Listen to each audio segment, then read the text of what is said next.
Fremont Moo broadcast will begin in 9 minutes.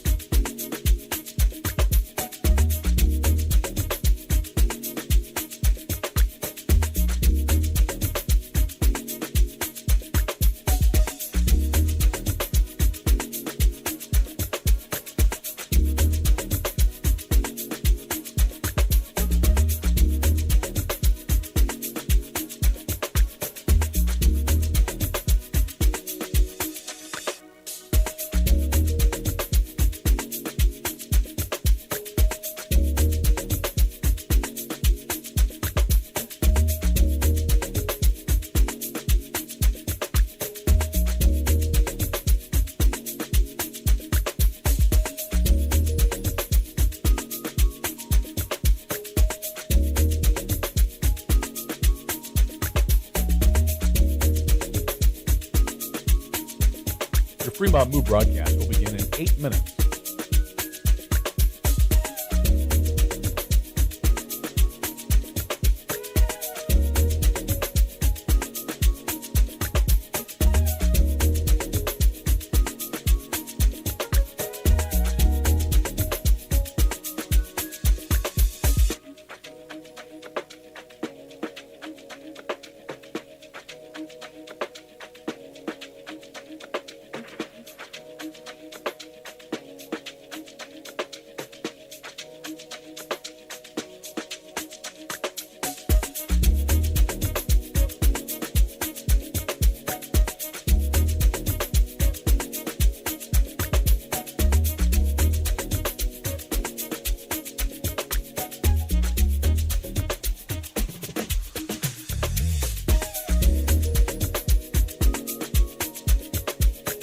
Fremont Moo broadcast will begin in 7 minutes.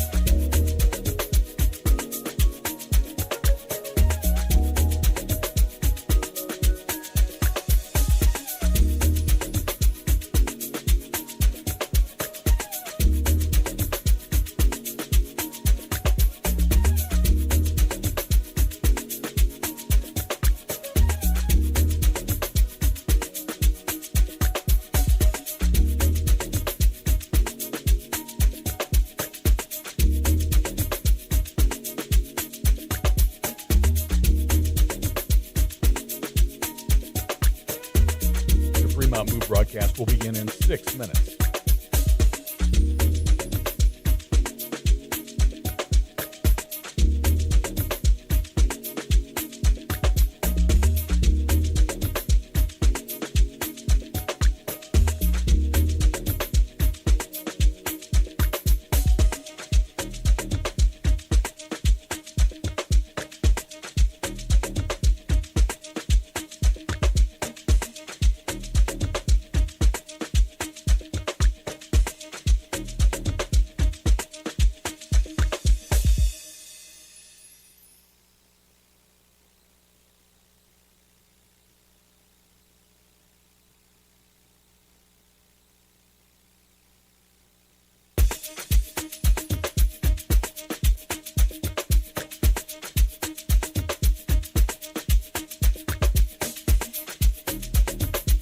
Fremont Moo broadcast will begin in 5 minutes.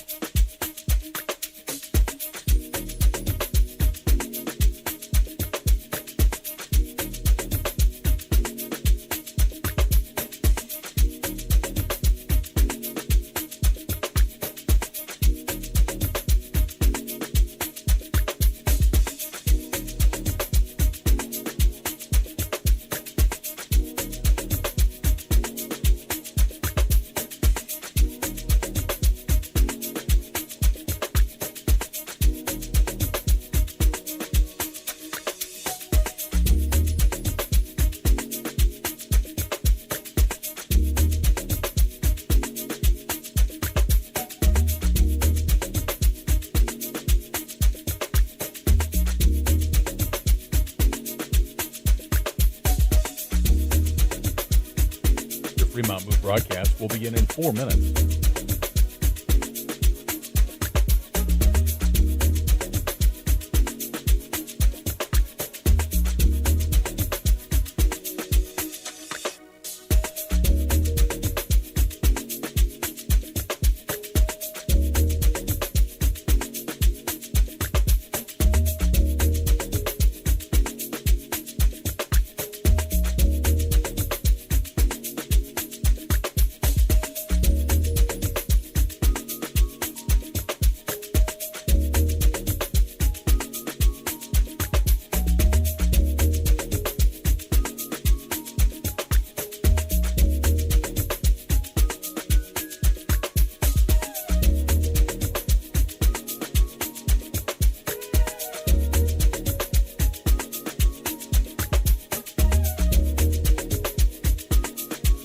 Fremont Moo broadcast will begin in 3 minutes.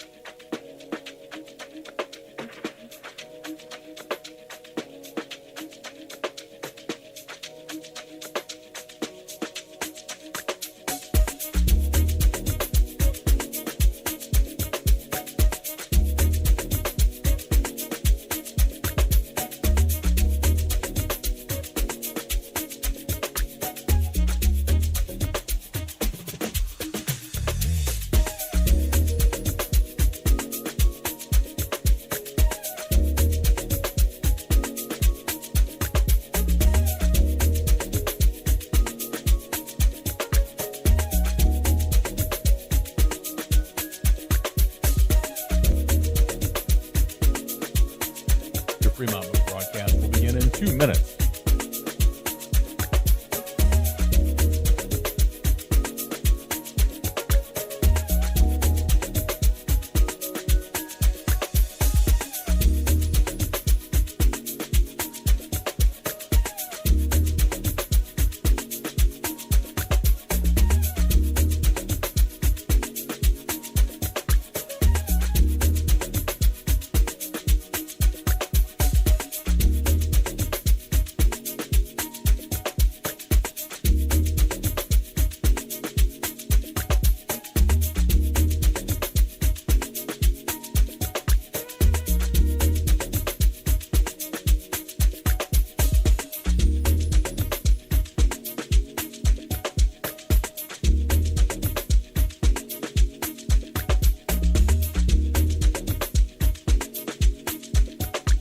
Fremont Moo broadcast will begin in 1 minute.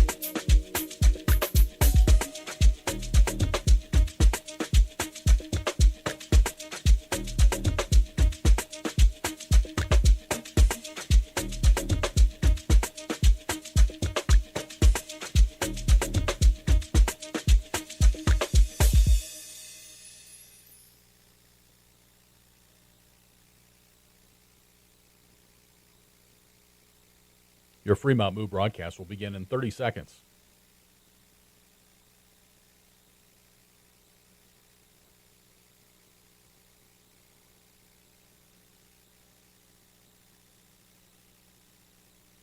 Your Fremont Moo broadcast will begin in 15 seconds.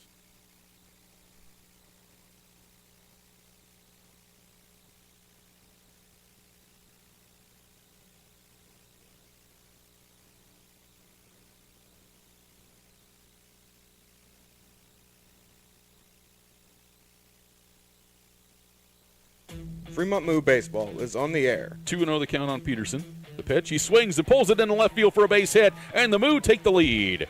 Connor Peterson with an RBI single to left. The following is a presentation of the Fremont Moo Baseball Club.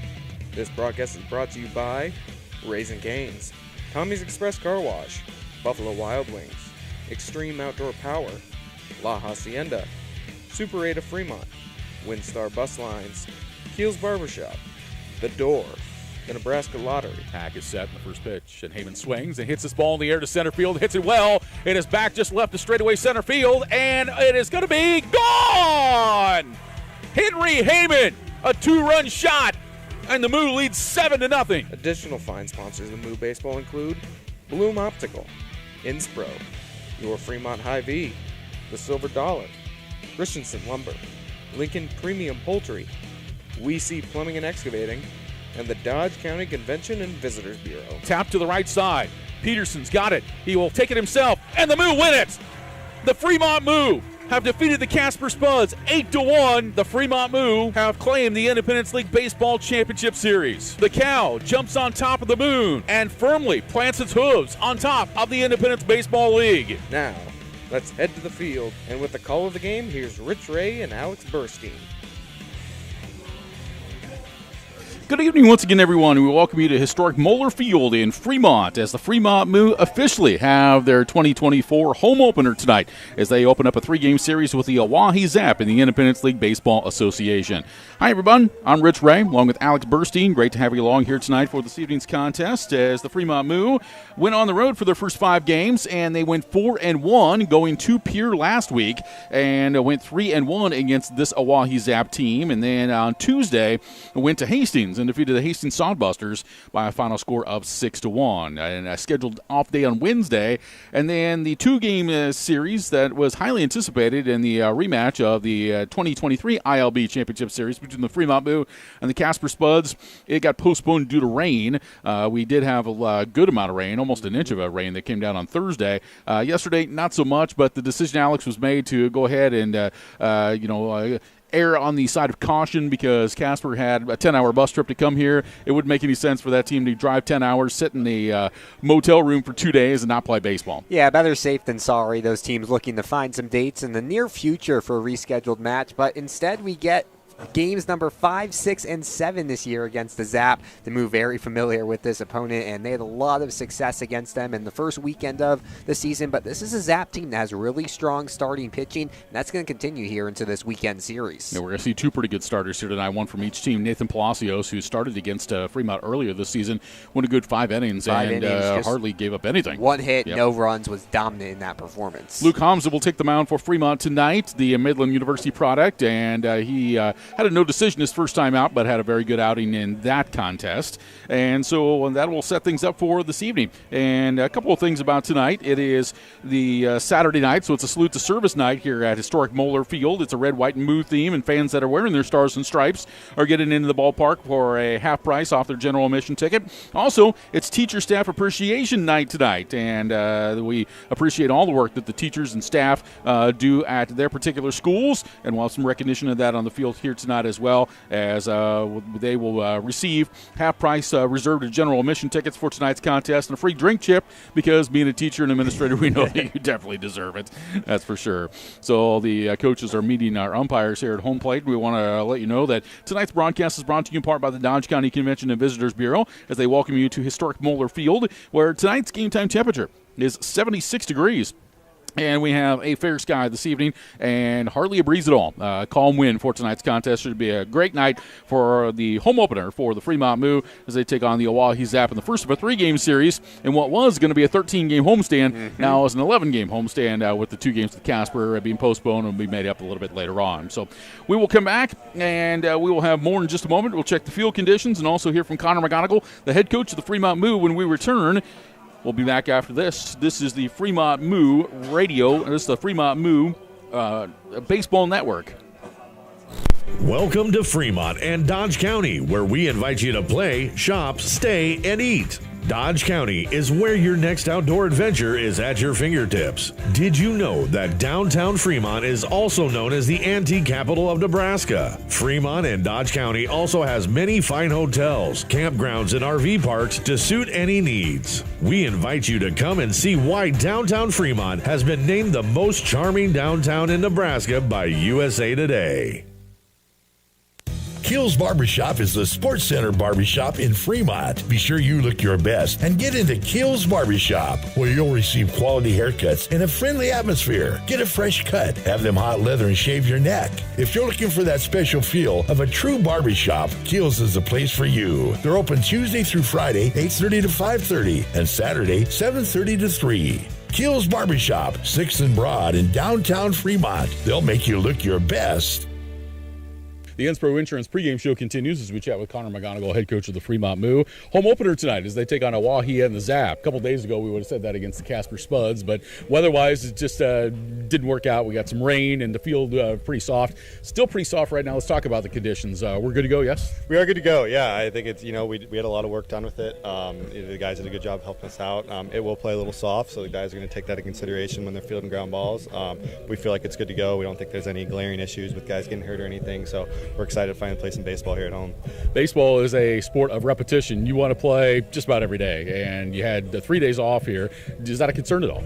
Not really. I don't think it's a concern necessarily. I know some guys are definitely itching to, especially on the mound side of things. We have some guys that haven't thrown in 9-10 days, it seems like, so that's a little longer than we'd like for guys on the mound, but like you said, it's like riding a bike. I mean, you guys are going to come in, put together quality swings, quality at bats, and I think we're going to fill up the zone today, so I'm really looking forward to getting back out and playing. The unique thing about this ball game is that you look in the dugout and, oh my goodness, there's half a dozen new faces here, and that's all part of this, isn't it? It is, yeah. That's kind of the fun part of summer ball is all of a sudden the lineup flips over and we have so many new guys, and like you said, I think we have 8 or 9 new faces staying in the dugout today, so we're excited to get some looks at some new guys, and I think it'll be a little more firepower from us coming up these next few games. What's your feel on how the kids and their excitement about playing at home is all about? I think they're really excited. For a lot of them, they don't really know what it's about yet. They haven't really been able to experience a game day here at home, and I think they're going to be really pleased and really excited. And for our returners, I know they're very excited. They know what it's about, and playing at home is always a little more fun than on the road. A couple of special promotions. Saturday, of course, is the Salute to Veterans and Stars and Stripes coming up tonight as well. I think there'll be a lot of teachers that are here. You and Ben can Ben can't relate to that, but you can, and so that's kind of special. It is, yeah. It's fun to have some familiar faces. I'm hoping to have a few staff members from my building here, and I know Ben's gonna have a few as well. And teachers do a lot, so it's fun to honor them, and I'm glad we're able to do that tonight. All right, who's pitching tonight? We have Luke Hams on the mound. He gave us a great effort in his last start now against the ZAP again. So we know that for a guy for the home opener, it's going to be fun to see him go out there and work, and I know he's looking forward to it. Connor, I appreciate your time. Good luck tonight. All right, thank you. That's Connor McGonigal, head coach of the Fremont Moo. More of the Inspro Insurance pregame show continues after we take a timeout. This is Fremont Moo Baseball. Have you seen my sunglasses? Where did I put my sunglasses? I always lose those darn sunglasses. Sunglasses? How many pair does it take to keep your eyes in the shade? A spare in the car, maybe the tractor, golf cart, you name it. Save on prescription sunglasses during April and May while helping the world's largest volunteer organization. Make a $10 Lions Club donation at Bloom Optical in Fremont and get an immediate 30% savings on your prescription sunglasses. It's the sunglass sale going on now. Call for an exam or bring in your eyeglass prescription to Bloom Optical in Fremont, where they care and they act on it. Succeeding on your terms takes more than ambition, talent, and hard work. It takes a partner that's committed to helping you overcome all the complexities and challenges life throws at you. A partner that leverages the power of the world's largest risk management strategy and benefits firm and is a part of your world, too. A partner like Inspro, a Marsh McLennan agency. At Marsh McLennan Agency, they're built to help you meet the future without limits. See how they can help you thrive at marshmma.com.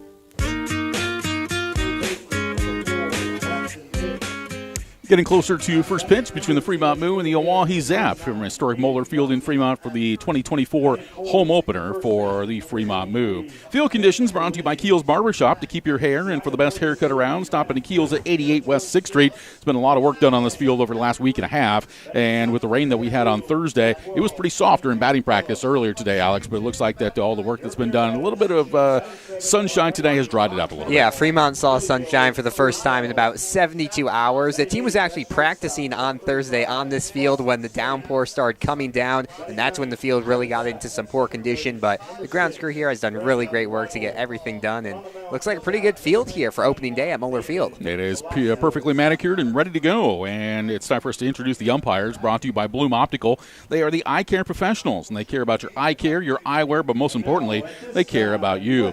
On the bases tonight is Bill Bevan, and calling the balls and strikes will be T. Smith. They are the legislators of this evening's proceedings. Our pregame show is brought to you by Inspro, a Marsh McLennan agency, your partner in managing risk. Your future is limitless. Let us take you there. Go to marshmma.com to learn more. Now time for the starting lineups brought to you by your Fremont Hy-Vee. For your lineup that's loaded, shop your Fremont Hy-Vee. Go to HyVeeIslesOnline.com now and place your order. For the visiting OAHE ZAP, 1-6 on the season, coached by Jamie Hayberger. Leading off and playing left field, number 3, Noah Wiggins. Batting second, playing third base, number 4, Jackson Mix. Batting third, the designated hitter, number 29, Aiden Johnson. Batting fourth, playing first base, number 23, Vince Polizzi. Batting fifth and doing the catching is number 26, Mason Lang. Batting sixth and playing center field is number 12, Andrew Phillips. Batting seventh and playing right field is number 21, Emiliano Curiel. Batting eighth and playing shortstop, number 35, Buck Snobes. And that's Buck Snabes, I beg your pardon. And batting in the 9th spot and playing second base is number 6, Brandon Weigel. For the Zap, it's Wiggins, Mix, Johnson, Polizzi, Lang, Phillips, Curiel, Snabes, and Weigel. On the mound for OAHE tonight is number 19, Nathan Palacios, a 5'9", 210-pound right-hander at Simpson University. His hometown is Madera, California. Now let's check the starting lineup for the Fremont Moo, coached by Connor McGonigal, coming in with a mark of 4-1 on the season. Leading off and playing center field, number 1, Miles Meadows. Batting second, playing left field, number 31, Josh Blount. Batting third and playing shortstop is number 18, Steven Espinoza. Batting fourth, the designated hitter, number 24, Cooper Fucino. Batting fifth and doing the catching, number 13, Grant Nottleman. Batting sixth and playing first base is number 20, Carson Burnett. Batting seventh and playing third base, number 26, Dean Reynolds. Batting eighth and playing second base is number 29, Hunter Snyder. And batting ninth and playing right field, number 25, Trey Brooks. For the Moo, Meadows, Blount, Espinoza, Fucino, Nottleman, Burnett, Reynolds, Snyder, and Brooks. And on the mound for Fremont tonight will be number 27, Luke Hamza, the 6'2", 195-pounder from Midland University out of Gilbert, Arizona.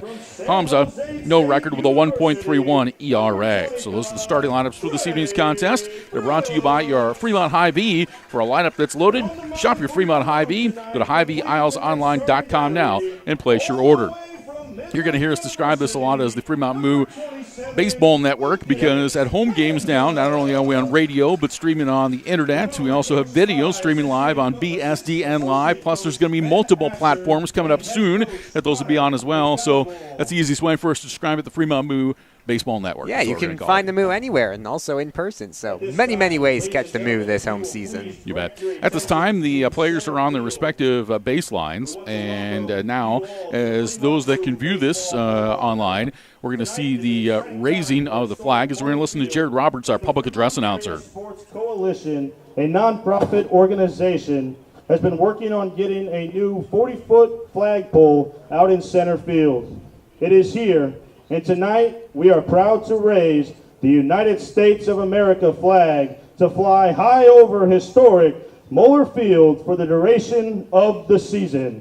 The flag represents freedom and the blood shed by our veterans. It is for this flag we can enjoy a baseball game in peace. Thank you to all who made this happen.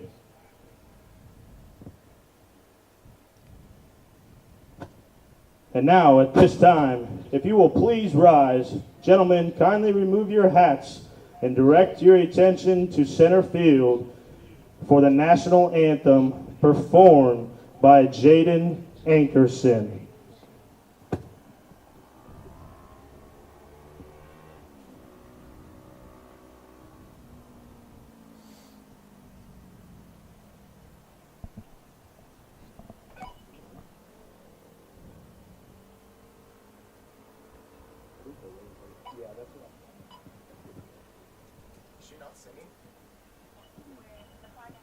Oh, say, can you see that the dawn's early light? What so proudly we hailed at the twilight's last gleaming, whose broad stripes and bright skies through the perilous fight o'er the rampart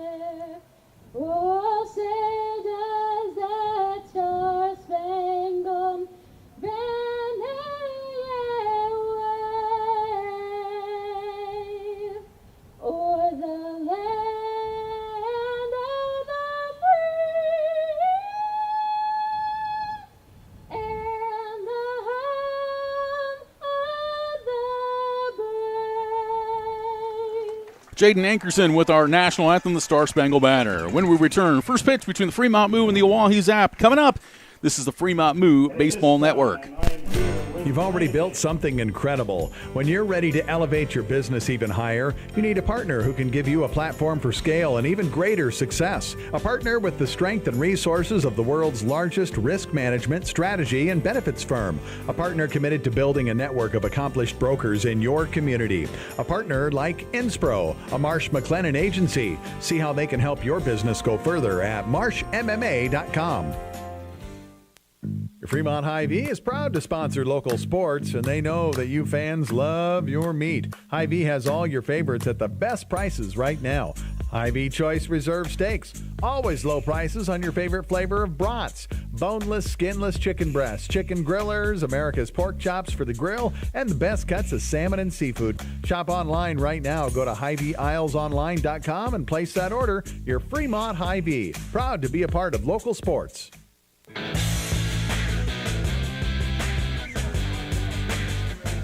Back to historic Moeller Field in Fremont. It's time for Fremont Moo Baseball on the Fremont Moo Baseball Network. Alongside Alex Burstein, I'm Rich Ray. Great to have you along for this evening. Nice night for baseball. And good job. Good job on the weather, Alex. You did a fantastic job. Let's set the defense tonight for the home team, the Fremont Moo, the defending Independence League Baseball Association champions, coming in this contest with a record of 4-1. In left field is Josh Blount, a returner from last season's Moo team. Miles Meadows is in center field, and in right field is Trey Brooks. Over at third base is Dean Reynolds. The shortstop is Steven Espinoza. Over at second base, it's Hunter Schneider. At first base, Carson Burnett.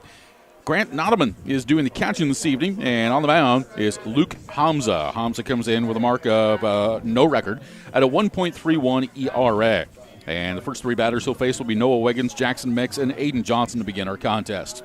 The Moo are in their khaki tops with the red, white, and blue striped camouflage numbers, the white pants. The OAHE is wearing the dark tops with the light blue sleeves, the yellow lettering, and the white pants with the pinstripe down each side. Bill Bevins is our umpire on the bases. T. Smith is behind the plate, and we're ready for baseball. The first pitch of tonight's game brought to you by La Hacienda Mexican Restaurant. La Hacienda serves up Fremont's favorite authentic Mexican cuisine at 3140 East Elk Lane. Here's the line of the first pitch from Hamza, and it ends up a foul ball off the knob of the bat off Noah Wiggins. And that pitch rode inside, and he couldn't really get out of the way. First pitch, 7:03 p.m., 76 degrees under a fair sky. That's quite an awakening. Yeah, I mean, way to get yourself into the game, I guess. We'll see if Wiggins has a response. Hamza into the line, and the 0-1 pitch on the way. It's a breaking ball, and it's in there for a called strike. So Hamza jumps ahead in the count here. No balls and 2 strikes on Noah Wiggins, who's batting .315. No homers. He has knocked in 1 in 6-7 games for the Zap. The 0-2 pitch is outside for a ball. It's the count now, 1 ball and 2 strikes on Noah Wiggins, the left fielder. Brand new faces on the Moo dugout tonight. The 1-2 is going to be a bounce foul off the left side and remains 1-2. So now I know the home fans have not had a chance to see this team play as of yet, if they haven't been on the road or watched on video on the road. But for us, yeah, we're learning about half a dozen new faces tonight, as is everybody else. Carousel in and out of the field here all week at Moeller Field. The 1-2 pitch is a breaking ball that's outside, so the count evens up on Wiggins. It's 2 balls and 2 strikes. The Moo took 3 out of 4 from OAHE last weekend on Memorial Day weekend, winning the opener and then dropping the Friday game, but winning the Saturday and Sunday contests. Here's the 2-2.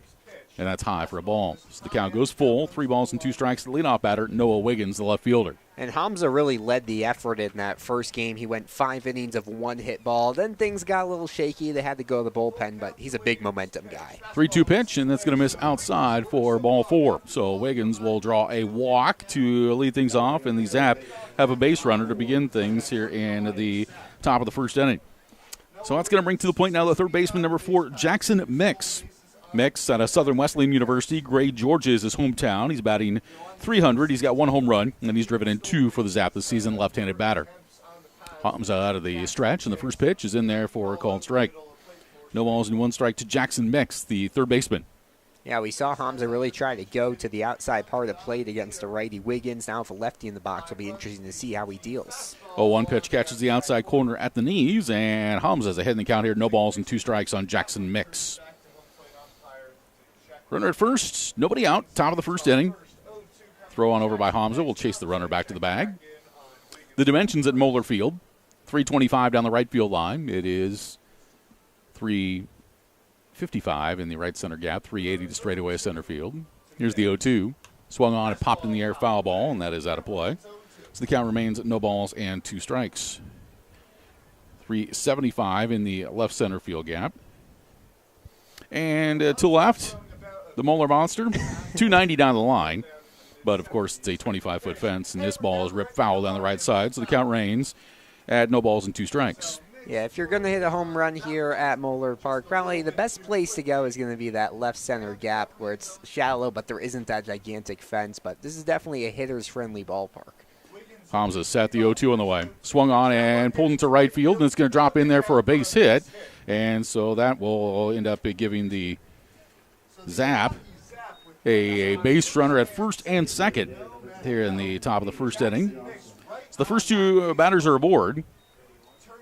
And that's going to bring to the plate now the designated hitter in number 29, Aiden Johnson. Johnson's batting .333, no home runs, and he's driven in 3.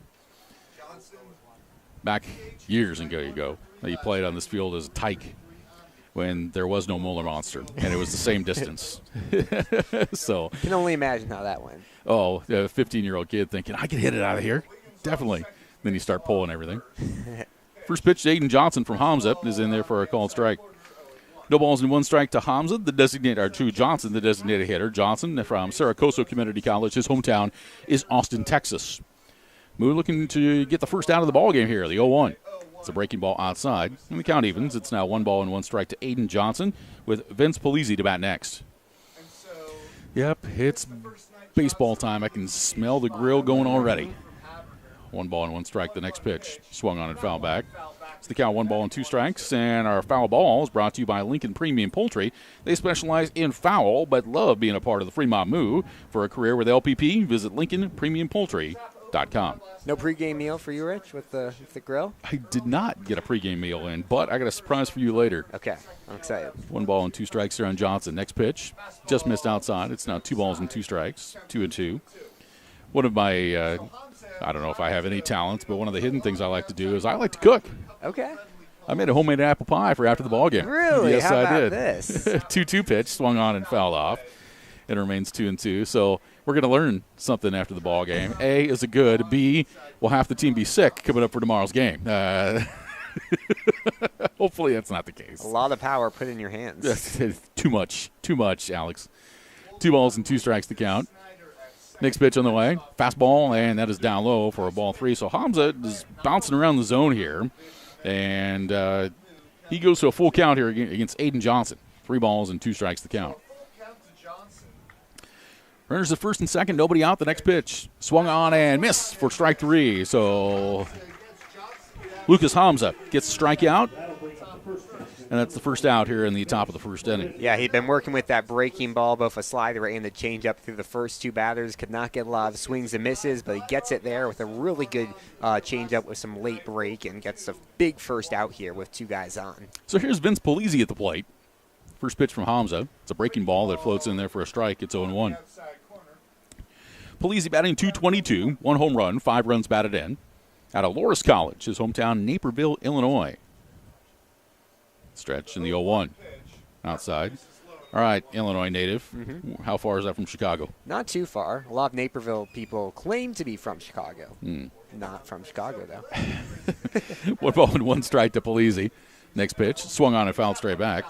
So the count on Polizzi goes to 1 ball and 2 strikes. Just watching Luke right now, and it just seems like he just doesn't have the velo that he had the other night. Yeah, we mentioned he's doing a lot of breaking balls, but that fastball he has not been using that much, and he was going strong into the 5th, 6th inning in his opening stint. It's just not what we're seeing here. There's a 1-2 swung on and hit in the air toward left. This one is back by the warning track, back by the fence, and it is gone. Vince Polizzi has hit a 3-run home run for the OAHE ZAP, and the Zap jump out in front 3-0. Yeah, that one rocketed over most of the Moeller Monster. I'm not sure if it was over the highest fence or the second highest fence, but we saw his power hit one into Capitol Creek during the series in Pierre last week. This time he gets the Zap on the board early, and this is similar to what we saw them do last weekend. The Zap love to get out to early leads, and now we'll see if they can hold it. So that'll clear the bases, and it is 3-0 in favor of the Zap, and here's Mason Lang stepping to the plate, the catcher, and the first pitch is in there for a called strike. No balls and 1 strike to Mason Lang, who's batting .222 with no home runs and 1 run batted in. Here's the 0-1 pitch. Swing and a miss for strike 2. No balls and 2 strikes. And Hamza a little bit more giddy up at the fastball now. I wonder if that homer maybe sparked him just a hair. Comes the 0-2. Fastball swung on, a hit back up the middle in the center field, and that'll be a base hit. So Lang comes up with a single for the Zap. And trying to start things once again here for OAHE out of Pierce, South Dakota. And you have to wonder, 9 days in between starts for Hamza would have been a lot less. Would have been 6 or 7 if the Casper series had been played. He just hasn't thrown in an in-game environment in a while. Here's Andrew Phillips at the plate, and the first pitch is high for a ball. 1 ball and no strikes to Andrew Phillips, 5'11", 200 pounds from South Dakota State. Heartland, Minnesota is the hometown. The 1-0 on the way. Fastball in there at the knees for a called strike. So the count evens up here to Andrew Phillips, 1-1. 3-0 in favor of the Zap, courtesy of a 3-run home run by Vince Polizzi, his second homer of the year. Stretch by Hamza, the 1-1. Swung on it, popped up on the left side. And there will be 3 players that will chase after it. Out into shallow left is going to be Espinoza, the shortstop, and he is able to haul it in for the second out of the contest. So Phillips pops up, and there are 2 down. It's a good sign to see the defense be able to make an out. 6 players making their first start of the season for the Moo today. So we saw some early communication problems against the Zap last weekend. We'll see if those come up tonight with the new roster. Emiliani Curiel at the plate and swings to the first pitch and fouls it off to the right side and out of play. Curiel's batting .364 with no homers and 3 runs batted in. He is 5'8", 150 from Saracoso Community College, hometown North Las Vegas, Nevada. Runner at first with 2 down. The 0-1 pitch on the way is a fastball that is high. The count evens up now on Curiel, 1 ball and 1 strike. How many times did we see this up in Pierre where Fremont would get down 2-3 runs? Here's a breaking ball swung on a missed. And the count now 1 ball and 2 strikes to Emiliani Curiel. And the thing was, in those games, it was really the bullpen that struggled for the Zap, but they've had more time to kind of get their arms ready, and it shows that the Moo are going to need their offense to wake up a lot earlier tonight, which hasn't been happening. Runner goes, pitch is swung on and hit to right field, floating back, and underneath was Trey Brooks, and he will make the catch for the final out of the inning.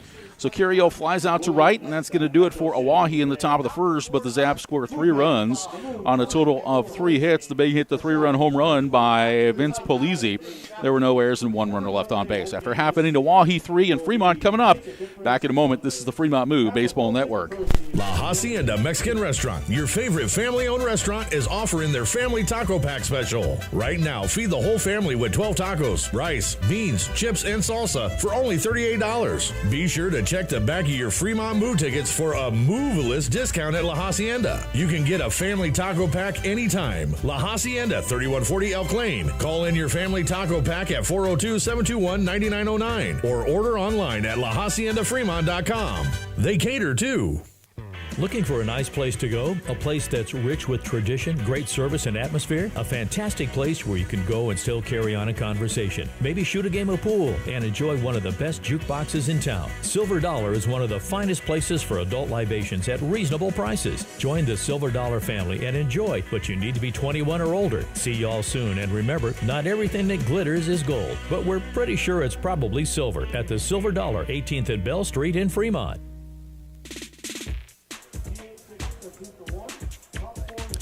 3-0 the OAHE Zap with the lead, courtesy of a 3-run home run by Vince Polizzi over the Moeller Monster in left. And now the Fremont Moo will swing their bats for the first time this evening. But first, we set the defense for the OAHE Zap tonight. In left field is Noah Wiggins. In center field is Andrew Phillips. And over in right field is Emiliano Curiel. At third base, it is Jackson Mix. The shortstop is Buck Snabes. At second base is Brandon Weigel. At first base is Vince Polizzi. Doing the catching this evening is Mason Lang. And on the mound, Nathan Palacios. Palacios, 5'9", 210 pounds. Right-hander from Simpson University. Madero, California is the hometown. And he comes in with no record and no ERA, as he was very good against the Moo earlier this year. Yeah, went 5 innings, did not give up a run, only gave up 1 hit. He only got pulled because they were trying to use their other pitchers in the game, but there was nothing wrong with how Palacios played last Sunday. The Moo ended up winning that game, but a tough task ahead for these Fremont hitters, starting off with Miles Meadows. Yep, Miles Meadows, 6'1", 195 from Solano Community College, Fairfield, California, the hometown, stepping in, batting .368, no homers, and 2 runs batted in. The first pitch from Palacios is going to miss down and away for ball 1. Yeah, Meadows started off last weekend a little slow, but from Friday on has probably been the most consistent hitter, already with 7 hits on the young season, and he didn't play Tuesday. And he swings at the next pitch and misses, and the count evens at 1 ball and 1 strike. 1-1 here to Miles Meadows. A little bit of a shadow between the pitcher's mound and home plate. Palacios looking in for his sign. Long look in, and now will wind and bring the 1-1 pitch home. And that pitch misses down and in for ball 2. 2 balls and a strike to Meadows. Josh Blount will be next, the left fielder. Here comes the 2-1 pitch from Palacios. It's a breaking ball that caught the outside corner for strike 2. Good breaking pitch that dumped it right on the outer edge. So the count evens, 2 balls and 2 strikes on Meadows. Next pitch. Breaking ball, low and away, and so Meadows pushes the count full, and here we are at 3-2 the count. Yeah, we're going to see a lot of breaking balls. Both of these starting pitchers tonight work with a slider and a changeup, so a lot of going to be some awkward swings for both hitters. The wind and the 3-2 on the way. And Meadows takes it down low for ball 4, and the leadoff batter is aboard for the Moo here in the bottom of the first inning. Yeah, really good patience there from Meadows. Palacios was dealing early in the count, but then was having some struggle finding the zone set here by T. Smith, and a really good job by the center fielder to get a good early reach. Fremont Moo Baseball brought to you in part by the Dodge County Convention and Visitors Bureau. Coming to the plate now is number 31, Josh Blount, the 5'11", 195-pound outfielder from De Pere, Wisconsin, who plays his college ball at Texas A&M Corpus Christi, and returning for the Moo this season. Just finished up his college year, so that's why he's here a week later. Yep. First pitch to Blount, and it's going to be down and in for ball 1. 1 ball and no strikes to Blount, with Steven Espinoza to bat next. A 3-0 OAHE lead. We're in the bottom of the first. There's a stretch by Palacios. And the 1-0 was a breaking ball that misses outside. And the count now 2 balls and no strikes on Josh Blount. See, the Coors Light Home Play Club is filling up here tonight. A lot of folks getting their beverages and their food all set and ready to go for the evening. As they throw on over to first, chasing the runner back. Miles Meadows would be a pretty hard runner to throw out there at first base with his speed. Yep, good speed. That's why he sets the table up top, just like he did at Solano Community College as well. Here's the 2-0. And it's a fastball that is at the bottom of the zone for a called strike. So the count on Blount goes to 2-1. First of a 3-game set. Tomorrow, it's a 5:05 start on Sunday, and then back to 7:05 on Monday, so it's a wraparound series, the 2-1. And Blount takes this one a little bit high. So the count now goes to 3 balls and 1 strike on Josh Blount, the left fielder. Outfield straight up and shallow in center. The throw on over to first, and Meadows back to the bag. Miles will always remember his first game as a member of the Fremont Moo, as he went to catch a fly ball to end a ball game that went right through his glove. They still won, though. Yes, the 3-1 pitch at the bottom of the zone for called strike 2. So the count full here on Josh Blount at 3 balls and 2 strikes. So both of the strikes in this at-bat have come near that bottom middle part of the zone where T. Smith has deemed it a strike, so we'll see if he goes there again, try for a strike 3. Palacios 3-2. Blount swings and misses for strike 3. When changes the eye level a little bit, and Blount strikes out, and that's the first out here in the bottom of the first inning. So with 1 down, it'll bring to the plate now the shortstop, number 18, Steven Espinoza. Brand new to the Moo. This is his debut. 6'2", 200 pounds. He's out of Charleston Southern University. The hometown is Lompoc, California. Yeah, Espinoza, very exciting player. Started his career at San Jose State, and he's bounced around D1 JUCO, but next year he'll be back at D1, a very skilled ball player. First pitch to Espinoza is a breaking ball that's high and inside for ball 1. 1 ball and no strikes to Steven Espinoza. Boy, that American flag and flagpole behind center field looks sharp, doesn't it? Yes, it does. Matches the numbers for the Moo today. The 1-0. Espinoza swings and pulls it down the left field line. That's going to be a foul ball as it bounces down into what we affectionately call the Moo pasture down the left side. A lot of fans will bring their lawn chairs and sit down there and take in some sunshine and enjoy the ball game. First souvenir ball of the year for these Moo fans. You bet. 1 ball and 1 strike here to Steven Espinoza. Next pitch from Palacios is going to catch the outside corner at the knees for strike 2. So Espinoza is down to the count, 1 ball and 2 strikes. Miles Meadows down at first with 1 down, reached on a leadoff walk. Throwing over, we'll chase him back. OAHE wearing their dark blues tonight. I like those. Those are sharp. I like their baby blues, too. The 1-2 on the way. Swing and a miss, strike 3. Palacios with another hard fastball that a Moo batter could not make contact on, and there are 2 down here in the bottom of the first inning. Yeah, he likes playing around with those breaking balls early on in counts, but has fired up either a high or an outside fastball on back-to-back batters, got them swinging. And that's exactly what we saw in the first outing as well from the junior out of Simpson. Here's tonight's designated hitter, Cooper Fucino, batting .350 with no homers and 2 runs batted in. Throwing over to first, Meadows was leaning, but he did get back underneath the tag. Good thing he's tall. Very, very close there. Yeah, he was leaning the wrong direction. Cooper Fucino from Creighton University. His hometown, Rolling Hills Estates, California. Stretched by Palacios, and the pitch. Fucino takes this one high and outside for ball 1. And you can tell this coaching staff very high on Fucino because he's traditionally a catcher, but they've found him ways for him to be in the lineup almost every day, either as first base, DH, or obviously his home position of catcher. Yep, you want your impact players to participate as much as you can. 1 ball and no strikes. Let's see if Meadows maybe thinks about taking off here. Here's the 1-0. Breaking ball swung on it, popped up. Foul ball right side. This will be out of play and will be over by the concession stand. Saw some fans ducking out of the way there. Smart fans. Bailing out. 1 ball and 1 strike to count here on Cooper Fucino. 3-0, OAHE with the lead, courtesy of a 3-run home run by Vince Polizzi in the top of the first. The count, 1 ball and 1 strike here on Fucino. Next pitch by Palacios. Breaking ball swung on and pulled into left field. That's going to be a base hit and will go all the way to the fence.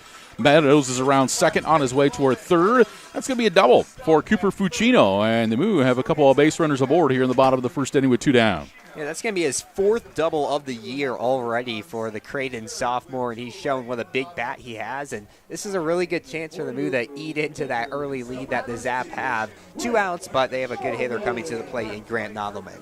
Yep, Nodelman batting .200.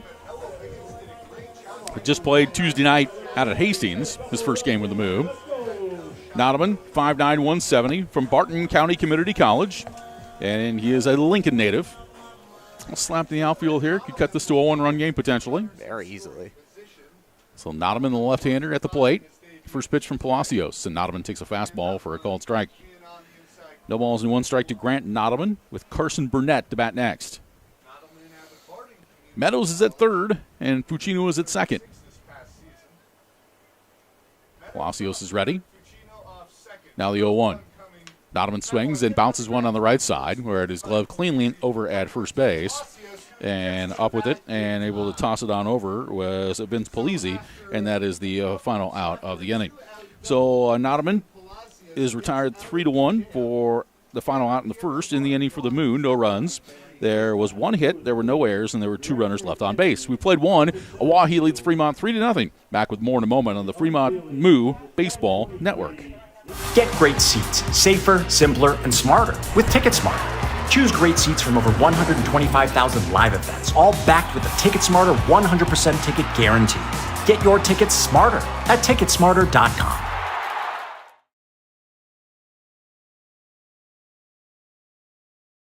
And woodworkers will tell you Christensen Lumber is the best choice to find quality cuts of lumber since 1923. Christensen Lumber, it's where the pros go. 714 South Main, just past the left field wall at Moeller Field.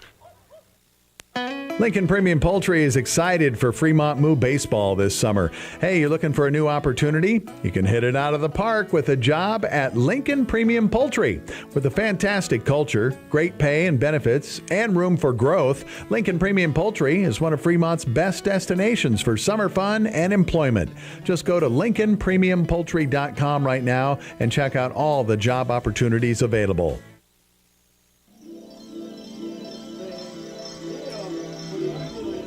Welcome back to historic Moeller Field. 3-0 in favor of the OAHE ZAP as we work our way to the top of the second inning.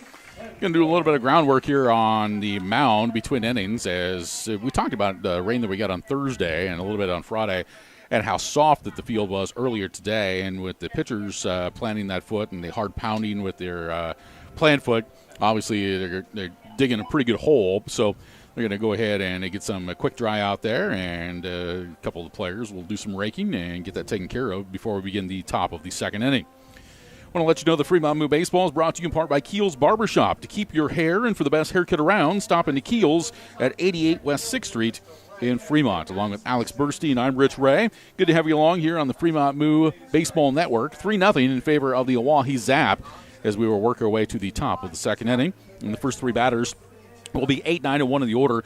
Buck Snabes, Brandon Weigel, in the top of the order with Noah Wiggins. You know, I've been watching all sorts of baseball games lately. Major League Baseball, the NCAA baseball regionals taking place, and also some independent league, and taking a look at former Independence League team. The Badlands Big Sticks are now in the Northwoods League. And I'm just amazed on how offenses have been controlling everything lately. Yep. I think Badlands the other night played a team in Wisconsin, got beat 13-11. And then North Platte has a Independence League team, which is in the Pecos League, and they played a team in New Mexico the other night. 27-26 was the final score. Alex? How about that? That's a night you want to be swinging a bat, that's for sure. Football score. That's right. Somebody made the extra point, somebody didn't. All right, Buck Snabes will lead things off, the shortstop. He's batting 100 on the season. The first pitch from Luke Hamza is swung on and missed for strike one. Yeah, and he goes with that fastball early on that we didn't really see him have in the first inning. If he can fire that up, that will be big for the right-hander.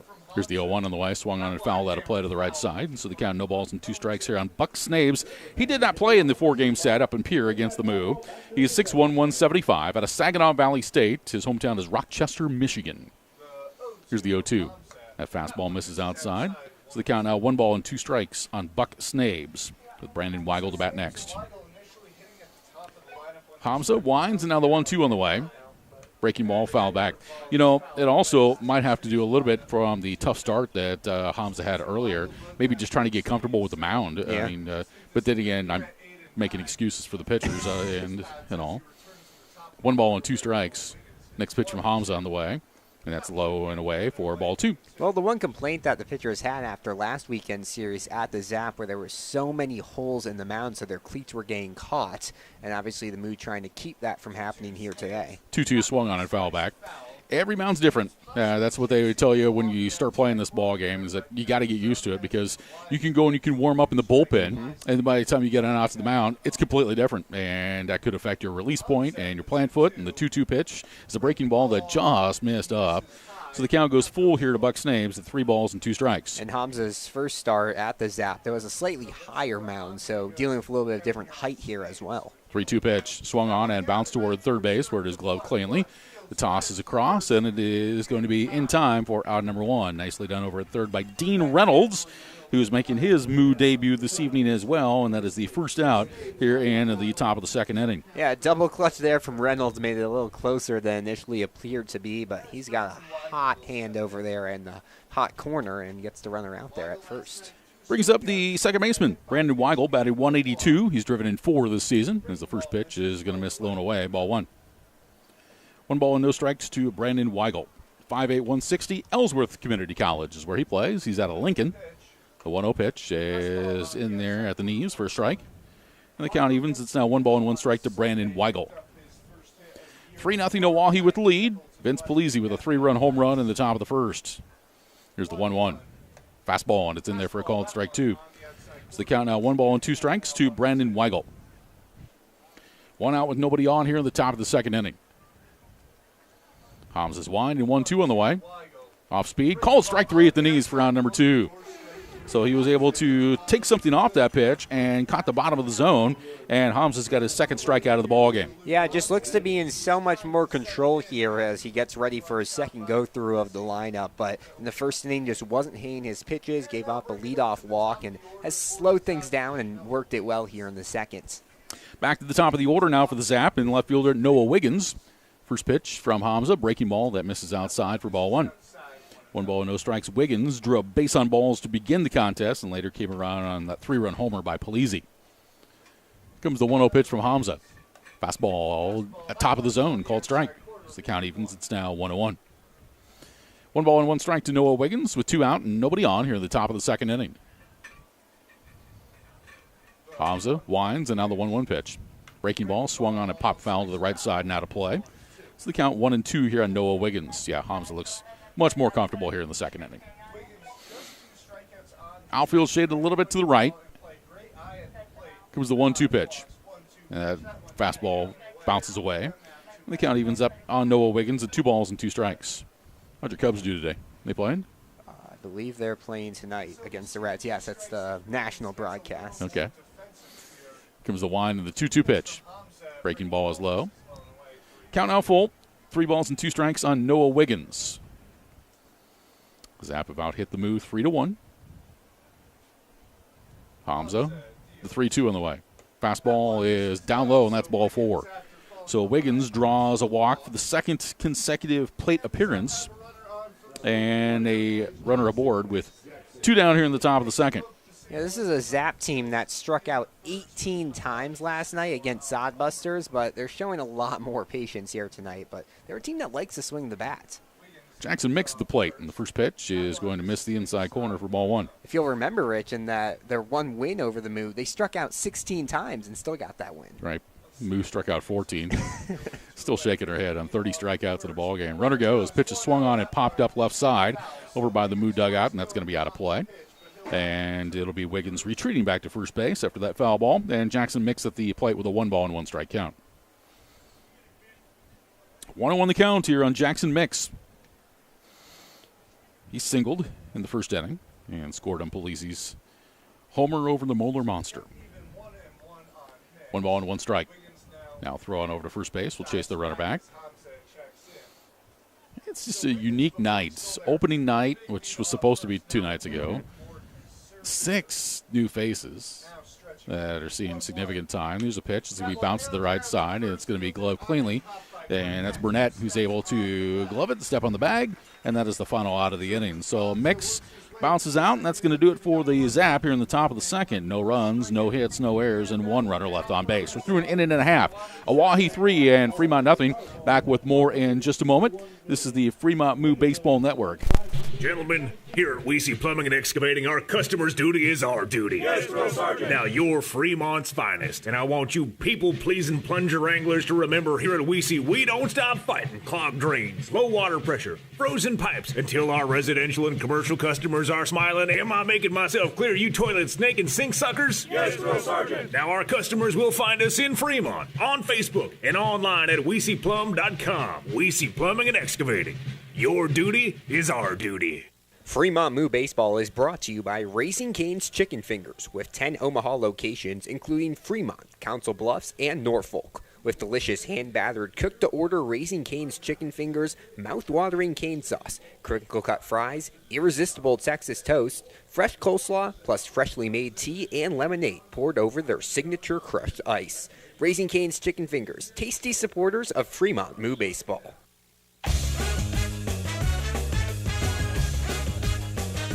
3-0 OAHE with the lead as we go to the bottom of the second inning, and leading things off for the Fremont Moo will be the 6-hole hitter, first baseman Carson Burnett, batting .235 with no homers and 2 runs batted in.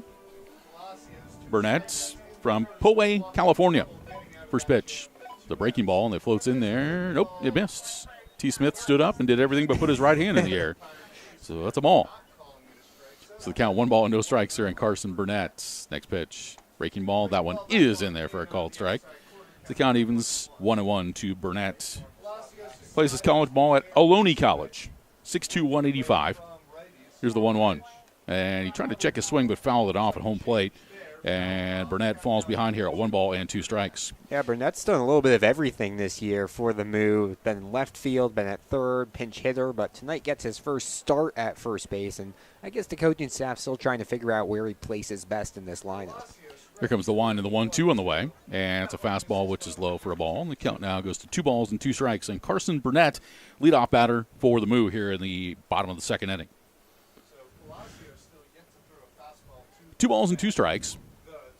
Next pitch, Burnett takes down low for ball 3. So the count goes full. I've seen a lot of full counts for both teams so far in this contest. Patience at the plate. Here comes the 1 and the 3-2 on the way. Breaking ball, that stayed up and in for ball 4. So Burnett draws a leadoff walk, and the Moo have a base runner here in the bottom of the second. Fremont Moo Baseball brought to you in part by Bloom Optical. They are the eye care professionals, and they care about your eye care, your eyewear, but most importantly, they care about you. So this is going to bring to the plate third baseman Dean Reynolds. 6'2", 180 from Columbia University. His hometown is Orange, Texas. The first pitch is outside for a ball. 1 ball and no strikes to Dean Reynolds. How about that Columbia blue helmet? Baby blue. He matches the jerseys and the umpires in their shirts. The 1-0 on the way. Misses outside for ball 2. 2 balls and no strikes. This continues a stretch of all 6 seasons the Moo existed that they have had a player from the Ivy League that have played for the Moo. Throw on over to first. The runner's back. 2-0 the count. 4 Columbia guys this year for Fremont, so they got a lot of brains on this roster. 2 balls and no strikes. The pitch swung on and foul back, and it's now 2-1. Yeah, I've noticed that when the Ivy League guys are here, I mean, they compete just as competitively as anybody else, and they got the D1 experience. But when you pull them to the side and talk, it's usually about poli-sci, politics, something of that nature. 2 balls and 1 strike. Palacio set. Long pause. Now the pitch. Reynolds swings and misses for strike 2. You know, in New York, Syracuse, where I go, is the party school, and then you go. Oh, is it? You go downstate, and you have all those schools where they do a lot more schoolwork, like Columbia. I see. No, Alex Burstein is at one of the elite broadcasting institutions of higher education at Syracuse University. Got a huge laundry list of national voices and talking heads that have been in the sports broadcast world. Alex will be the next one. 2-2 pitch on the way, and it caught the inside corner for strike 3. So Reynolds is kind of looking. That pitch just snuck in at the knees, and that is the 3rd strikeout of the ballgame for Palacios. And there's 1 down here in the bottom of the second inning. Yeah, it's a very similar pitch to what rung up Burnett, but just it's a little more break on the end of that pitch from Palacios, and 1 on, 1 out now. Here's Hunter Snyder, also out of Columbia, hometown of St. John, Indiana, and he hits a ground ball towards second base where it is picked up. The throw on over to shortstop is going to be off the mark. Is going to be an errant throw on the play. Yeah, you had a very speedy Burnett going down the base paths there. Kind of slid as the ball was being thrown. I think he would have been out, but just a little bit of a fumble there on the catch from Snabes and an awkward throw from Weigel. And the young middle infield can't get the double play done. So the Moo have base runners at first and second with 1 down.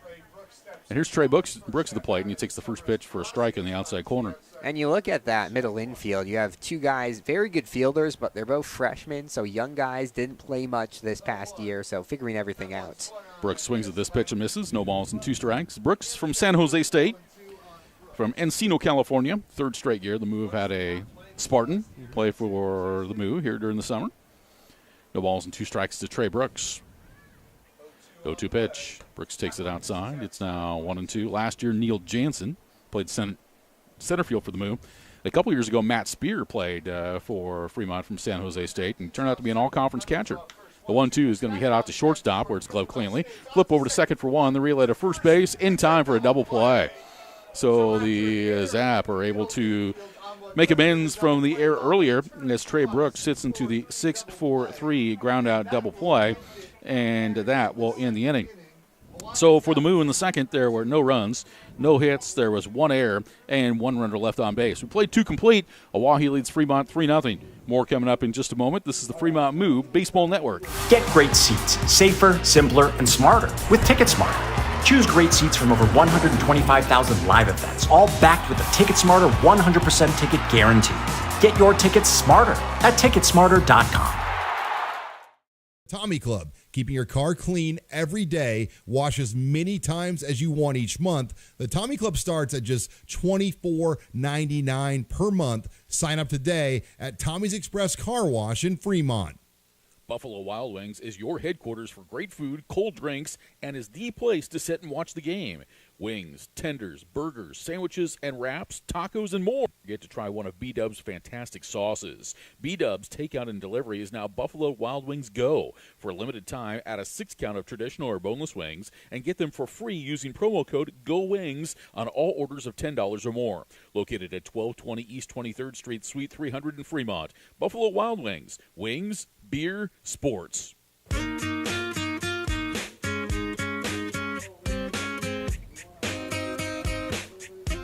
Back in historic Moeller Field in Fremont, it is a 3-0 OAHE ZAP lead as we work our way to the top of the third inning. Taking us through innings 3 and 4 with the play-by-play is Alex Burstein. Thank you, Rich. 3-0. The ZAP lead the Moo. Still thanks to that 3-run home run from Vince Polizzi, who we'll see come up the second batter this inning. But first, it will be the sophomore out of Cerro Coso Community College, Aiden Johnson, coming to the plate. Struck out swinging his first time up here to Luke Hamza, and the right-hander will wind up for his first pitch. This one hit into the glove of the third baseman, Reynolds. An excellent, excellent play there by the freshman out of Columbia University for a quick out number 1. Alex, want to let you know that make sure to attend Monday night. It's Make a Difference Monday with the Fremont Moo, and every Monday of the 2024 season there will be a pregame kids clinic for ages 6 to 14 from 5:30 to 6:30, which is included with your game ticket. And we'll tell you about another promotion going on Monday night as well in just a moment. Vince Polizzi strolls into the batter's box. First pitch off his bat on a check swing for strike number 1. Half of the proceeds from the ticket sales coming up on Monday night go to the Elkhorn Athletic Association for tornado relief for families affected by the recent storms. Plus, you can get 10% off all Moo merchandise. Monday night, Make a Difference Monday when the Moo take on the ZAP. Final game of the series, 7:05 on Monday evening. 0-1 breaking ball misses, bounced in the dirt, and will even out the count at 1 apiece. So Reynolds gets his fielding career with the Moo off to a strong start. Another breaking ball misses outside. Will move to a 2-1. 3-0, the early lead for the ZAP here at historic Moeller Field. The pitch fouled off to the right-hand side and will even out the count, 2 apiece. I think Vince Polizzi likes playing against the Moo. He does. Couple of home runs, one up in Pier, one here tonight. The wind-up and the pitch. This one's going to be a hit up the middle, fielded by the shortstop Espinosa, who darts it over a high throw, but a nice play there by Burnett to stay on the bag. And 2 up, 2 down quickly here in the top of the third for the Moo. Or for the ZAP, I should say. Espinosa looks really comfortable out at short, doesn't he? Just kind of flows the baseball, and a little bit of a high throw, but Burnett, tall first baseman, is able to snare it. As Mason Lang, the catcher out of South Dakota State, comes to the plate, a lefty, one of the few in the lineup here today for the ZAP. First pitch misses low. We'll move to a 1-0 count. Espinosa was probably the player I was most excited to see. You know, I love shortstops, love watching them play, and he just had such a great past year at Allen Hancock Community College. 1-0 misses outside. Fastball will go to a 2-0. Speaking of shortstops, who's your favorite Cubs shortstop? Starlin Castro. Oh, really? Okay. He was kind of playing as I was in my Little League career. 2-0 breaking ball, hits the zone for a strike. So he was kind of who I idled my play style off. I'd probably say he's my favorite player of all time. Gotcha. 2-1. Slam towards right field. Chasing after it is Brooks, and right in front of the warning track, he will make the grab. So it'll be a 1-2-3 inning. Hamza settling into play here at historic Moeller Field. It's the ZAP 3, the Moo nothing. We head to inning the bottom of the third here on the Fremont Moo Baseball Network. If you're in need of lawn equipment products or repair, contact the professionals at Extreme Outdoor Power at 805 South Broad Street in Fremont. Bring in your lawn equipment and get a same-day free estimate. Call 402-721-1905 for more information or to set up an appointment. Plus, check out the power equipment accessories Extreme Outdoor Power has available. You'll see why Extreme Outdoor Power is the #1 choice for lawn mowers, competitive pricing, customer care, financing, and free estimates. Open Monday through Friday from 8 to 5 and Saturdays from 9 to 3. Extreme Outdoor Power, where they don't sell just mowers, they sell lifestyles. Book your next hotel stay at the Super 8 by Wyndham in Fremont. Conveniently located just minutes from historic downtown Fremont, the Fremont Splash Station, and the Fremont State Lakes. Our pet-friendly hotel offers affordable accommodations with easy access to all of our area's major attractions, including shopping, restaurants, and a multitude of outdoor activities the whole family can enjoy. Located at 1250 East 23rd Street. Book online now at wyndhamhotels.com/Super8. OAHE ZAP lead 3-0 as we head to the home half of the third here at historic Moeller Field. Opening night for the Moo, part of their home schedule. A long homestand coming up for Fremont, and they'll need a comeback victory to start at 1-0. Top the lineup due up for Fremont: Miles Meadows, Josh Blount, and Steven Espinosa. Due up here for the Moo. Meadows reached with a walk his first time up. Came all the way around the third base, but the Moo stranded runners at second and third, and that's something we've seen them do a lot this year. They've left a lot of runners on base and trying to clean that up. Meadows comes into the righty's batter's box. First player for the Moo to come up to the plate for the second time today. Just one hit so far on the day for Fremont. First pitch misses low, 1-0. Meadows had the off day on Tuesday against the Sodbusters after playing in all 4 games in center field against the Zap. Returns to the lineup today. The pitch hit towards third, and a diving shortstop makes the throw, but it'll be off the mark. Nice try there by Snaves to make a Sports Center top 10 type play, but the speedy Meadows easily gets in the first. Yep, perfectly placed, deep of the hole and short, and that was going to be a very difficult play, and he made it close, and but Meadows able to get aboard. Now, we'll see if the Moo can find a way to try to get him in scoring position. So Meadows now with 8 singles so far as he inches closer and closer to a 400 batting average. Entered today hitting .368 through 4 games. So we'll see Josh Blount, the junior out of Texas Corpus Christi, come to the plate. First pitch, fastball hits the outside part of the plate for a 0-1 count. I want to let you know the Moo Baseball is brought to you in part by Inspro, a Marsh McLennan agency, your partner in managing risk. Your future is limitless. Let Inspro take you there. Go to marshmma.com to learn more. 0-1 the count. The pitch misses outside. The throw down the second is not in time. Bobbled there is the shortstop Snaves, who tried to catch a speedy Meadows, and the Moo will have a runner in scoring position here with no outs.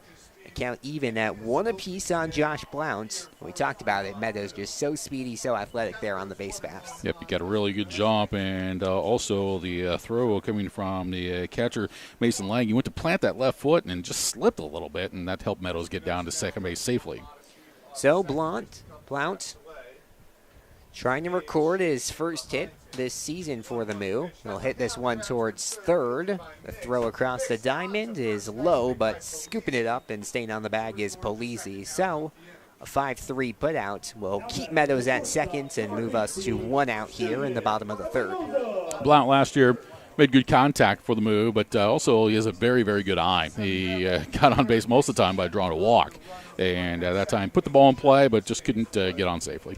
Steven Espinosa comes to the plate. We've already seen him flash his glove in the infield. Now we'll try to do something at the plate as he takes the first one up the middle on a grounder, and Meadows is going to turn third, and now he'll stay. Would have been a close play. Nice job by the center fielder Phillips to grab it quickly. And runners at first and third with just 1 away here as the Moo try to jump into this 3-0 lead by the Zap. Cooper Fucino, he's a guy you'd like to have at the plate right now when he's thrown into the batter's box. Yep, second time around in the order. The guys trying to get another look here at Palacios, and some are starting to make some contact. And this is, as you mentioned earlier, Alex, that Fremont's left a lot of runners on base so far this year, and this is where you want to execute. Get at least a run in here.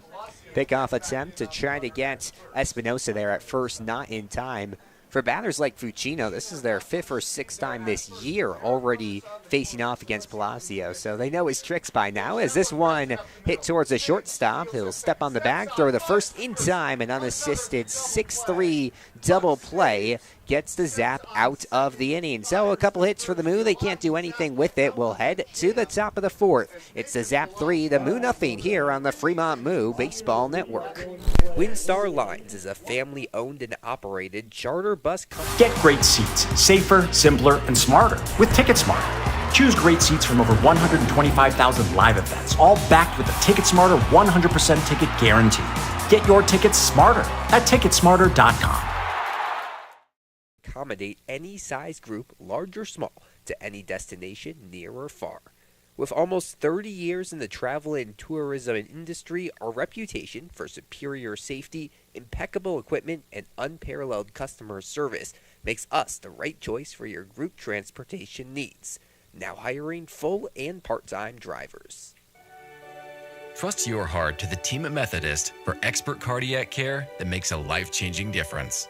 From specialized testing and imaging to comprehensive surgical options, including the most advanced procedures, we provide the personalized care that you expect from the Methodist name. Learn more about our heart and vascular care by visiting bestcare.org/heart. That's bestcare.org/heart. Methodist, the meaning of care.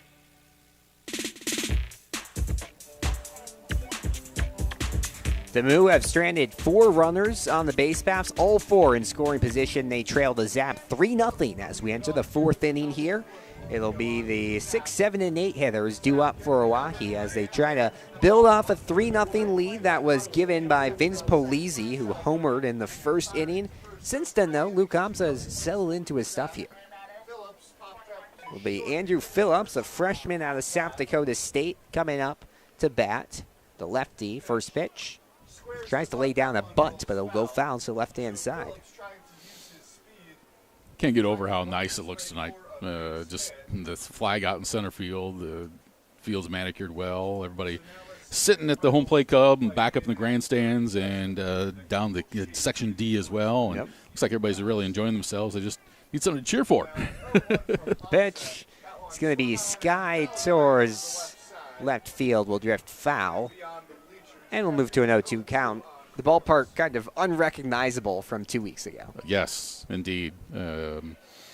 Fans, short green grass. 0-2. Breaking ball misses inside. A 1-2 count. I'll take like 1% of the credit. I help hang a couple of the signs. Well, that's because you have height, Alex. 1-2 swung on and missed outside part of the plate, and they get Phillips swinging for another strikeout here from Luke Hamza, his 3rd of the night, and one away here in the top of the 4th.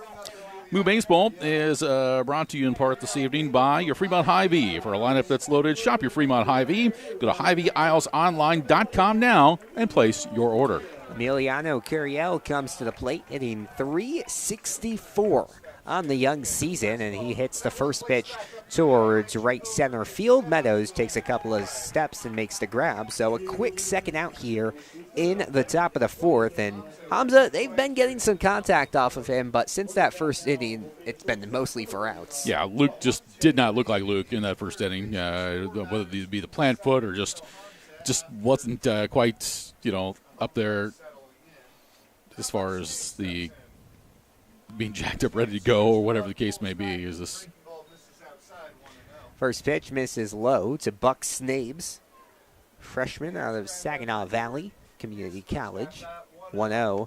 It's going to be fouled back, and we'll move to a 1-1 count. So 2 up, 2 down. Hamza has retired 6 straight batters dating back to the 2nd inning. The pitch, another breaking ball, misses outside. Hamza works with both a curveball and a slider, has really been trying to ring up guys on the outside part of the plate, but has struggled early on. The offering fouled off to the right-hand side. 2-2. Brandon Weigel waits on deck. Noah Wiggins in the hole.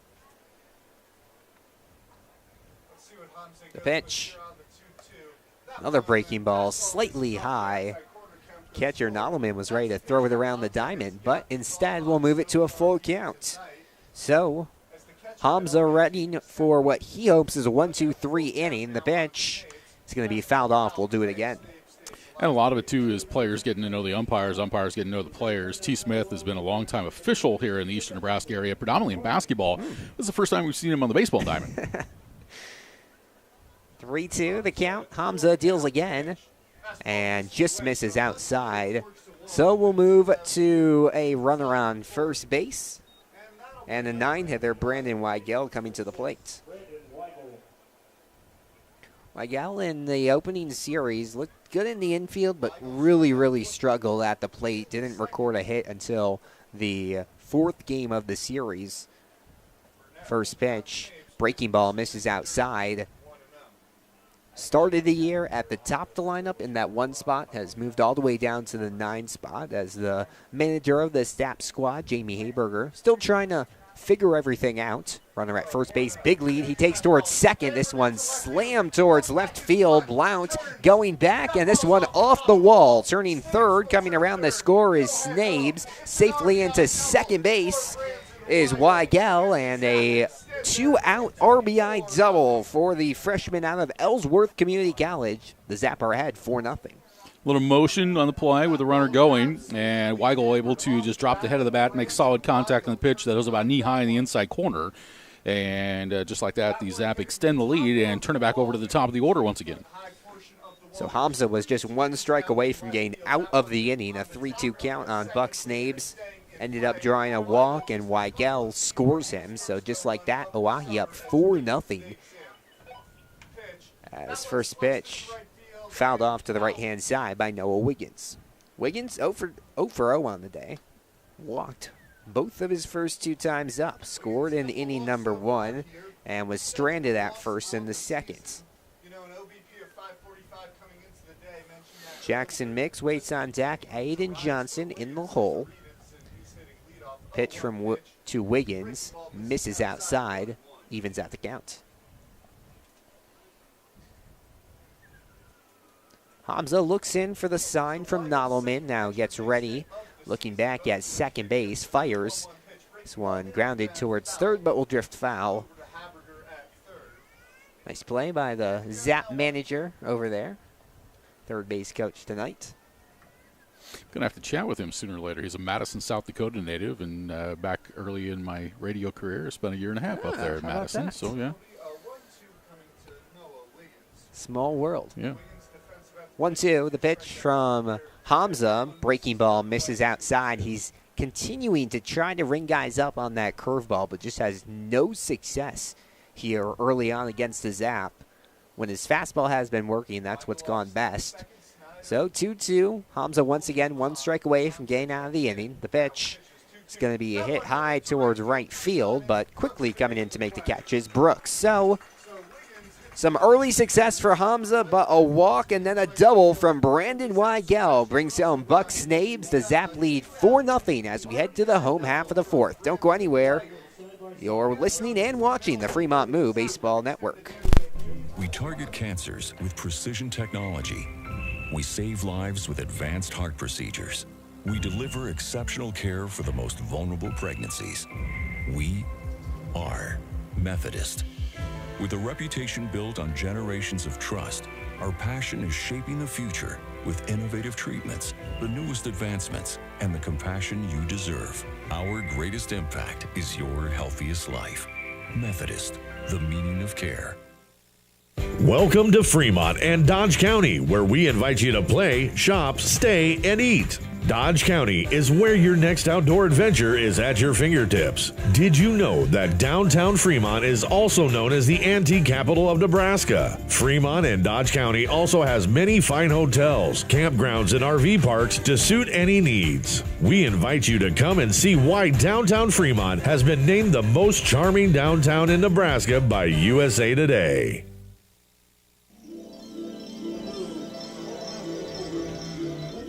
We move to the bottom of the 4th here at historic Moeller Field. The Zap leading the move 4-0 here on the home opener at historic Moeller Field. It'll be Grant Nodelman, the sophomore out of Barden Community College, coming to the plate.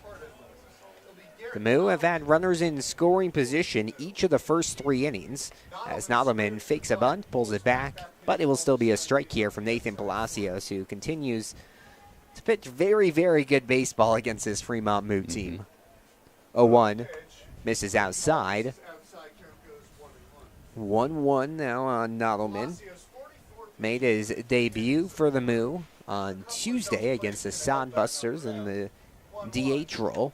As this one, it's going to be blooped towards left field. A bunch of guys chasing after it. No one close to it, though. And charging into second base with a stand-up double is Grant Nottleman.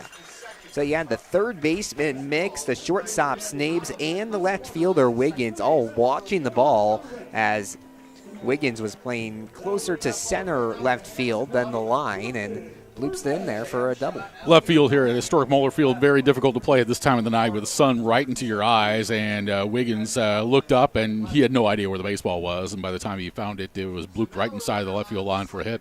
Carson Burnett comes to the plate, freshman out of Ohlone Community College. Big swing on the first pitch, high, and moved to an 0-1 count. Alex Moo Baseball is brought to you in part by La Hacienda Mexican Restaurant. La Hacienda serves up Fremont's favorite authentic Mexican cuisine, and they're located at 3140 East Elk Lane. Burnett awaits the 0-1 offering. High will even out the count, 1 apiece. And we'll see the catcher, Lang, move to the mound to have a quick word with his pitcher, Palacios. You're talking about your favorite Chicago Cubs shortstop, Yep. And once again, you said Sullivan Castro. Yeah, I'm a little bit older, and I remember the era of Sean Dunston. Okay. Yeah, well, throw it 98 miles per hour from shortstop to first base. 1-1 to Carson Burnett. Pitch. It's going to be fouled off to the right-hand side. Seems like those throws from short to first just getting faster and faster at the major league level. Well, and you see it, kids growing up. I mean, the two positions that your best athletes usually play, pitcher and shortstop. Yep. Palacios looks back towards the runner at second, throws the 1-2, fouled off again here towards right field. That's, I remember growing up as a kid, pitcher, shortstop, and then guys that really have really good arms, they'll play one of the corner outfield positions predominantly, and then if you've got speed, then you're usually the center fielder, So very similar to how this Moo lineup tonight is built, as Palacios looks back at second, throws the pitch in the dirt. Good job by Lane to stay in front of it, and we'll even out the count at 2 apiece. You got speed in the corners tonight with Blount and Brooks and Meadows, obviously in center field, and then Espinosa at short. So another guy with a very, very good arm for the Moo. The pitch misses high and away, and we'll move to a 3-2 count. Andrew Wiggins Andrew Phillips is playing very shallow in center field. In fact, he could whisper and probably talk to a second baseman right now. And if there's a routine fly ball to center, it's going to be over his head. 3-2. It's going to be hit towards third off the glove of Mix. Turning third base is Nottleman. He's going to chase home. There won't be a throw. And in off the hit by Burnett is Grant Nottleman, the Moo, on the scoreboard here at Moeller Field for the first time this season. Yep, tough play down at third base. Good effort at it, but that ball was just hitting the spot where it could not be fielded cleanly. And so Burnett gets an RBI double, and Fremont finally on the board at home this season. 4-1 now the score. The Zap still on top of the Moo, but runner at second base as the Moo try to eat closer and closer to tying this one up. First pitch high here to Dean Reynolds. So that one's going to get marked as a hit to Burnett. He stands at second base. Curveball hits the outside part of the plate, and we'll even out the count at 1 apiece here to Dean Reynolds, one of 2 Columbia guys in the starting lineup tonight for the Moo. Check back. The runner at second base, Palacios, thought about throwing, but there was no one there to throw to. Well, as we enter June 1st, we look at the Major League Baseball standings. The best team in baseball is the Philadelphia Phillies, just a half game above the Yankees. As this one's going to be hit towards shallow center field, chasing in and making a sliding grab is Andrew Phillips, route number 2. Well, maybe he is positioned perfectly. If he's back where where a normal spot would be played, there's no way he's making that catch. But able to take away the little bloop to center right there for the first out of the inning.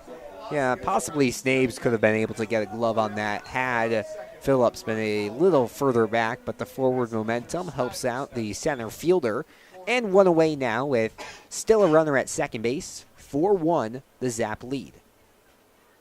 First pitch, breaking ball low to Hunter Snyder, another Columbia guy in the lineup tonight. Middle infielder out of St. John, Indiana. Takes another pitch low, 2-0. The 9-hitter, Trey Brooks, waits on deck.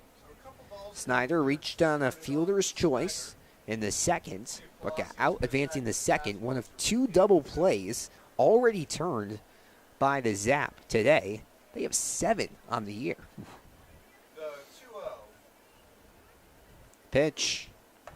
It's going to be in there for a strike. Lane was just waiting there on the outside part of home plate to try to draw a strike, and he gets it for his pitcher, Palacios. The teams that are good at double plays, Alex, are the teams with the middle infielders. They practice that over and over and over again. That's what makes them so successful.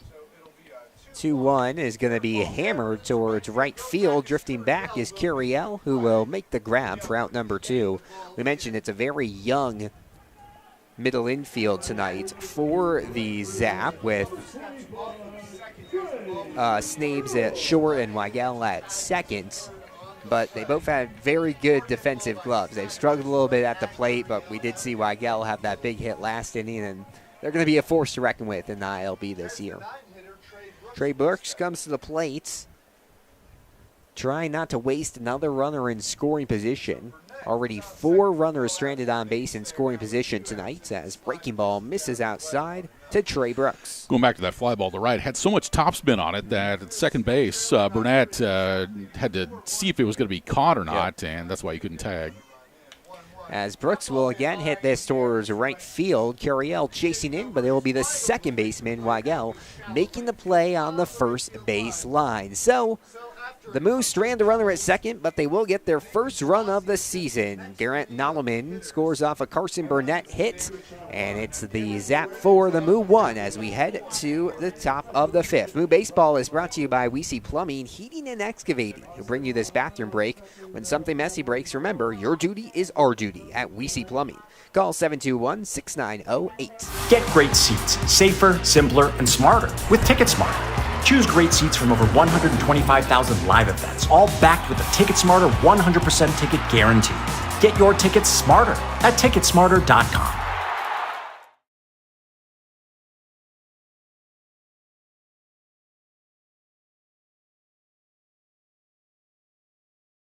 On Facebook and online at WeSeePlum.com. We See Plumbing and Excavating. Your duty is our duty.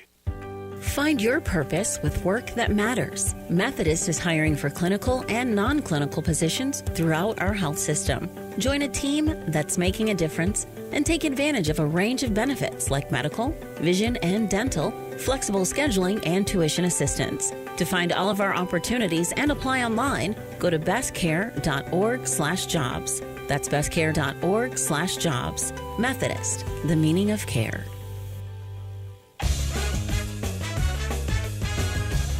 Fremont trying to get back into this one. They trail 4-1, taking you through the 5th inning. Here's Rich Ray. Thanks, Alex. 4-1 in favor of the OAHE ZAP. Luke Hamza comes out to work the 5th inning.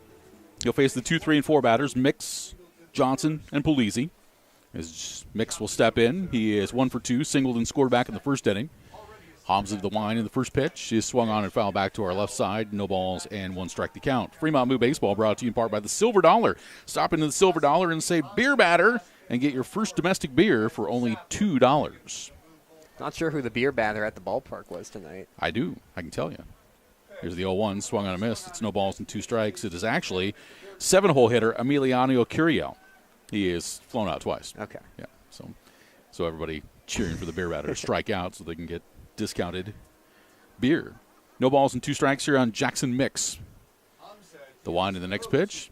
And that bounced in the dirt and bounced behind him. That one got away from Hamza. It's now 1 ball and 2 strikes to count. Couple of close calls for Hamza on hit by pitches, but hasn't been rung up for one yet. So 1-2.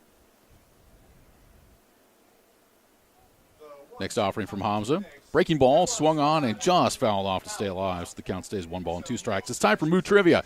And so if you know the correct answer to our trivia question, get on to our audio platform Mixler and go to Mixler.com chat, and you have an opportunity to win a general admission ticket to the next Moo game if you know the correct answers. The 1-2 is on the way, and that the breaking ball hit him. So Mix is hit by the pitch. So Mix will be aboard, so a runner aboard with nobody out here in the top of the 5th inning. And that's going to bring up Aiden Johnson. Do we extend it and open up the YouTube chat? I can pull it up. Absolutely. Okay, yeah, so you can do it more through tries. YouTube chat as well. And so here is the question. I need to know which Major League Baseball player threw 14 consecutive scoreless innings in All-Star competition. All right, I'll do it again in just a second. Pitch to Aiden Johnson. Called strike on the outside corner at the knees. No balls and 1 strike again. Which Major League Baseball player threw 14 consecutive scoreless innings in All-Star competition? If you know the correct answer, chime in with us. 1-1 the count here on Aiden Johnson. My initial thoughts go to a closer type player, someone like Mariano Rivera maybe. 1-1 on the way. It is high. It's now 2-0. Now, you've been with me for how many games we've done now? 5? You know that most of my trivia questions are a little older than you. It's a 2-1 pitch, and this is high. It's 3-1. San Francisco Giant. Okay. Might have played as well for the New York Giants as well. Okay. 3 balls and the strike. The pitch. Swung on and ripped foul down the third base side. Yeah, that ball traveled very weirdly. Yep. We'll hook to it. So the years. Began with his stint in 1964 and continued into 1971. So 14 consecutive scoreless innings in all-star competition. You need to know which pitcher that was. If you know, chime in and win yourself a general admission ticket to a Moo game. Here's the 3-2. Swung on and foul back and out of play. Remains 3-2. You got nothing. You got nothing. I don't have anything now. Yeah, I got to make it easier on you. I'll keep on thinking. I got to get you something at least in the 2000s here soon. That would be much appreciated. But again, these questions are not for you. They're you not show up for to the me. games. Yeah, that's true. Here's the 3-2 pitch. And that's upstairs for ball 4. So Aiden Johnson draws a walk, and the Zap have runners at first and second with nobody out here in the top of the 5th inning. That's going to draw a trip on out to the mound here from head coach Connor McGonigal. He's making his way on out to talk to Luke Hamza.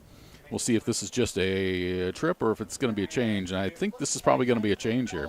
So Luke Hamza, his night is done. And in the meantime, we'll get to our Moo mid-game interview. As earlier, I was able to catch up with Hayden Kilberlau with the Fremont Moo. Time for a Moo mid-game interview. We're joined with Hayden Kilberlau, Omaha native from Augustana University. And you joined this team here in week number 1. And one unique thing that you bring to this is that you're a utility player. You can do a little pitching and a little bit of playing in the field and swing the bat as well. Tell us a little bit about that. Have you been a utility player predominantly throughout your career playing baseball? Yeah, so I mean, like youth ball, you know, you always got to play as many positions as you can, get used to it. I kind of went up to high school and I was hitting a little more than I was throwing in high school, and then it got to college and it was the complete opposite. I was pitching a little more than I was hitting. So, you know, as long as I'm on the field, I'm a happy man. Yep. From Omaha to Augustana, not very far. Good choice for you? Great choice. I mean, I love the distance. It's a day trip if I need to make it. Got great school there, and baseball's fun. You know, college baseball it's fun. Tell folks about high school, where you went to high school, and who you played for. All right, so I went to high school at Elkhorn South from, obviously, Elkhorn, Nebraska, but I was actually born in Fremont, Nebraska. Okay. So I moved out to Elkhorn South, played 4 years there, and yeah, I love it. I mean, Elkhorn South's a great school. If you would describe a strength of the way you play the game, how would you describe it? I bring energy. I'm an energy man. I like to get the boys going. I like to have fun when I play baseball, and that's what it's all about, having fun. Yep, he doesn't need C4, folks. No caffeine at all. This is all pure natural energy, man. It's all pure. Well, tell me a little bit about school, and what have you been studying aside from baseball? What do you hope to do someday? Yeah, so obviously I want to stay in the sports world somehow. I'm not sure really what, but I'm studying sports management with a minor in coaching. I'm interested in doing some real estate if the sports world doesn't work out for me, but as of right now, just something in the sports world. Don't know what it is yet, but I'll figure that out. Whatever pays those school loans, right? Yeah, of course. You got to need a lot of that. Hayden Kelberlau wears number 6 for the Fremont Moo. Thanks so much for your time and good luck this season. Thank you. I appreciate it. Good conversation with that bright young man, Hayden Kelberlau, with the Fremont Moo. So, first guess. What's the guess on there? Estrada? Estrada? That is not correct. Not Estrada. I'll ask the trivia question here again in just a second. So, as we continue now, as Grant Phillips is on the mound now for the Moo. 6'3", 200 pounds from Fremont out of Hutchinson County Community College. And the first pitch is high for a ball. 1 ball and no strikes to Vince Polizzi. Polizzi, 1 for 2, hit a 3-run home run to start the scoring in the first inning, and he grounded out to shortstop his second time around. So Brant Phillips will bring the 1-0 pitch home. A fastball that's in there for a strike. Brant's got velocity. There's no question about it. It's just controlling it at times. Yeah, he's going to be sitting in the upper 80s, lower 90s all season for Fremont. If he can put some control into this, he could be one of the better relievers in the league. He's worked an inning and a third so far this season. That pitch is foul-tipped in the glove of the Moo catcher. Nottleman for strike 2. 1 ball and 2 strikes the count now. Phillips, a 5.25 earned run average. An inning and a third. Against the Zap. Here comes the 1-2. And that pitch is high. It's the count now. 2 balls and 2 strikes on Vince Polizzi. 2-2 on Polizzi. 4-1, OAHE with the lead. We're in the top of the 5th inning. Runners at first and second, nobody out. Here comes the 2-2 pitch from Phillips. Swung on and popped in the air down the right field side, slicing foul, and out of play. Luke Homza ended up going 4 innings. He struck out 3, walked 4, and gave up 4 hits, but one of those was that 3-run home run to Polizzi back in the first inning. 2 balls and 2 strikes here on Vince Polizzi. Mix is at second. Johnson is at first. Now the 2-2 pitch.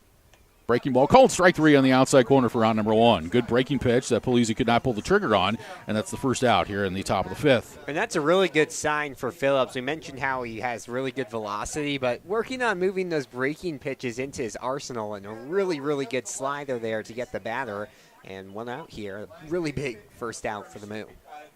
So here comes Mason Lang to the plate. Lang is 1 for 2, singled in the first, flew out to right field in the 3rd inning. Phillips' kick and first pitch to Lang is a fastball, and it is in there for a called strike, no balls and a strike. Once again, a trivia question. I need to know which Major League Baseball player threw 14 consecutive scoreless innings in All-Star competition. It began with a scoreless streak back in 1964 and continued to 1971. I'll give you a few stats for that time period for him as well. As the 0-1 is lined right out to short, caught for 1, back to second, double play to end the inning. So the Moo get their first double play of the night as Lang lines out to shortstop, and then Johnson is doubled off for out number 3.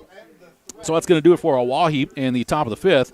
There were no runs on no hits, there were no errors, and 1 runner left on base. Midway through tonight's contest, OAHE leads Fremont by a score of 4-1. Back for the bottom of the 5th when we return. This is the Fremont Moo Baseball Network.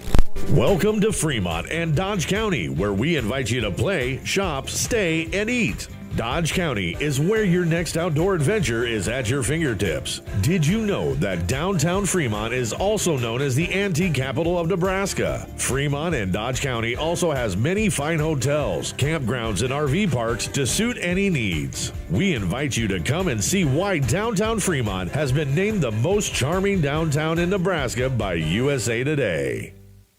Kills Barbershop is the Sports Center barbershop in Fremont. Be sure you look your best and get into Kills Barbershop, where you'll receive quality haircuts in a friendly atmosphere. Get a fresh cut, have them hot leather, and shave your neck. If you're looking for that special feel of a true barbershop, Kills is the place for you. They're open Tuesday through Friday, 8:30 to 5:30, and Saturday, 7:30 to 3. Kills Barbershop, 6th and Broad in downtown Fremont. They'll make you look your best.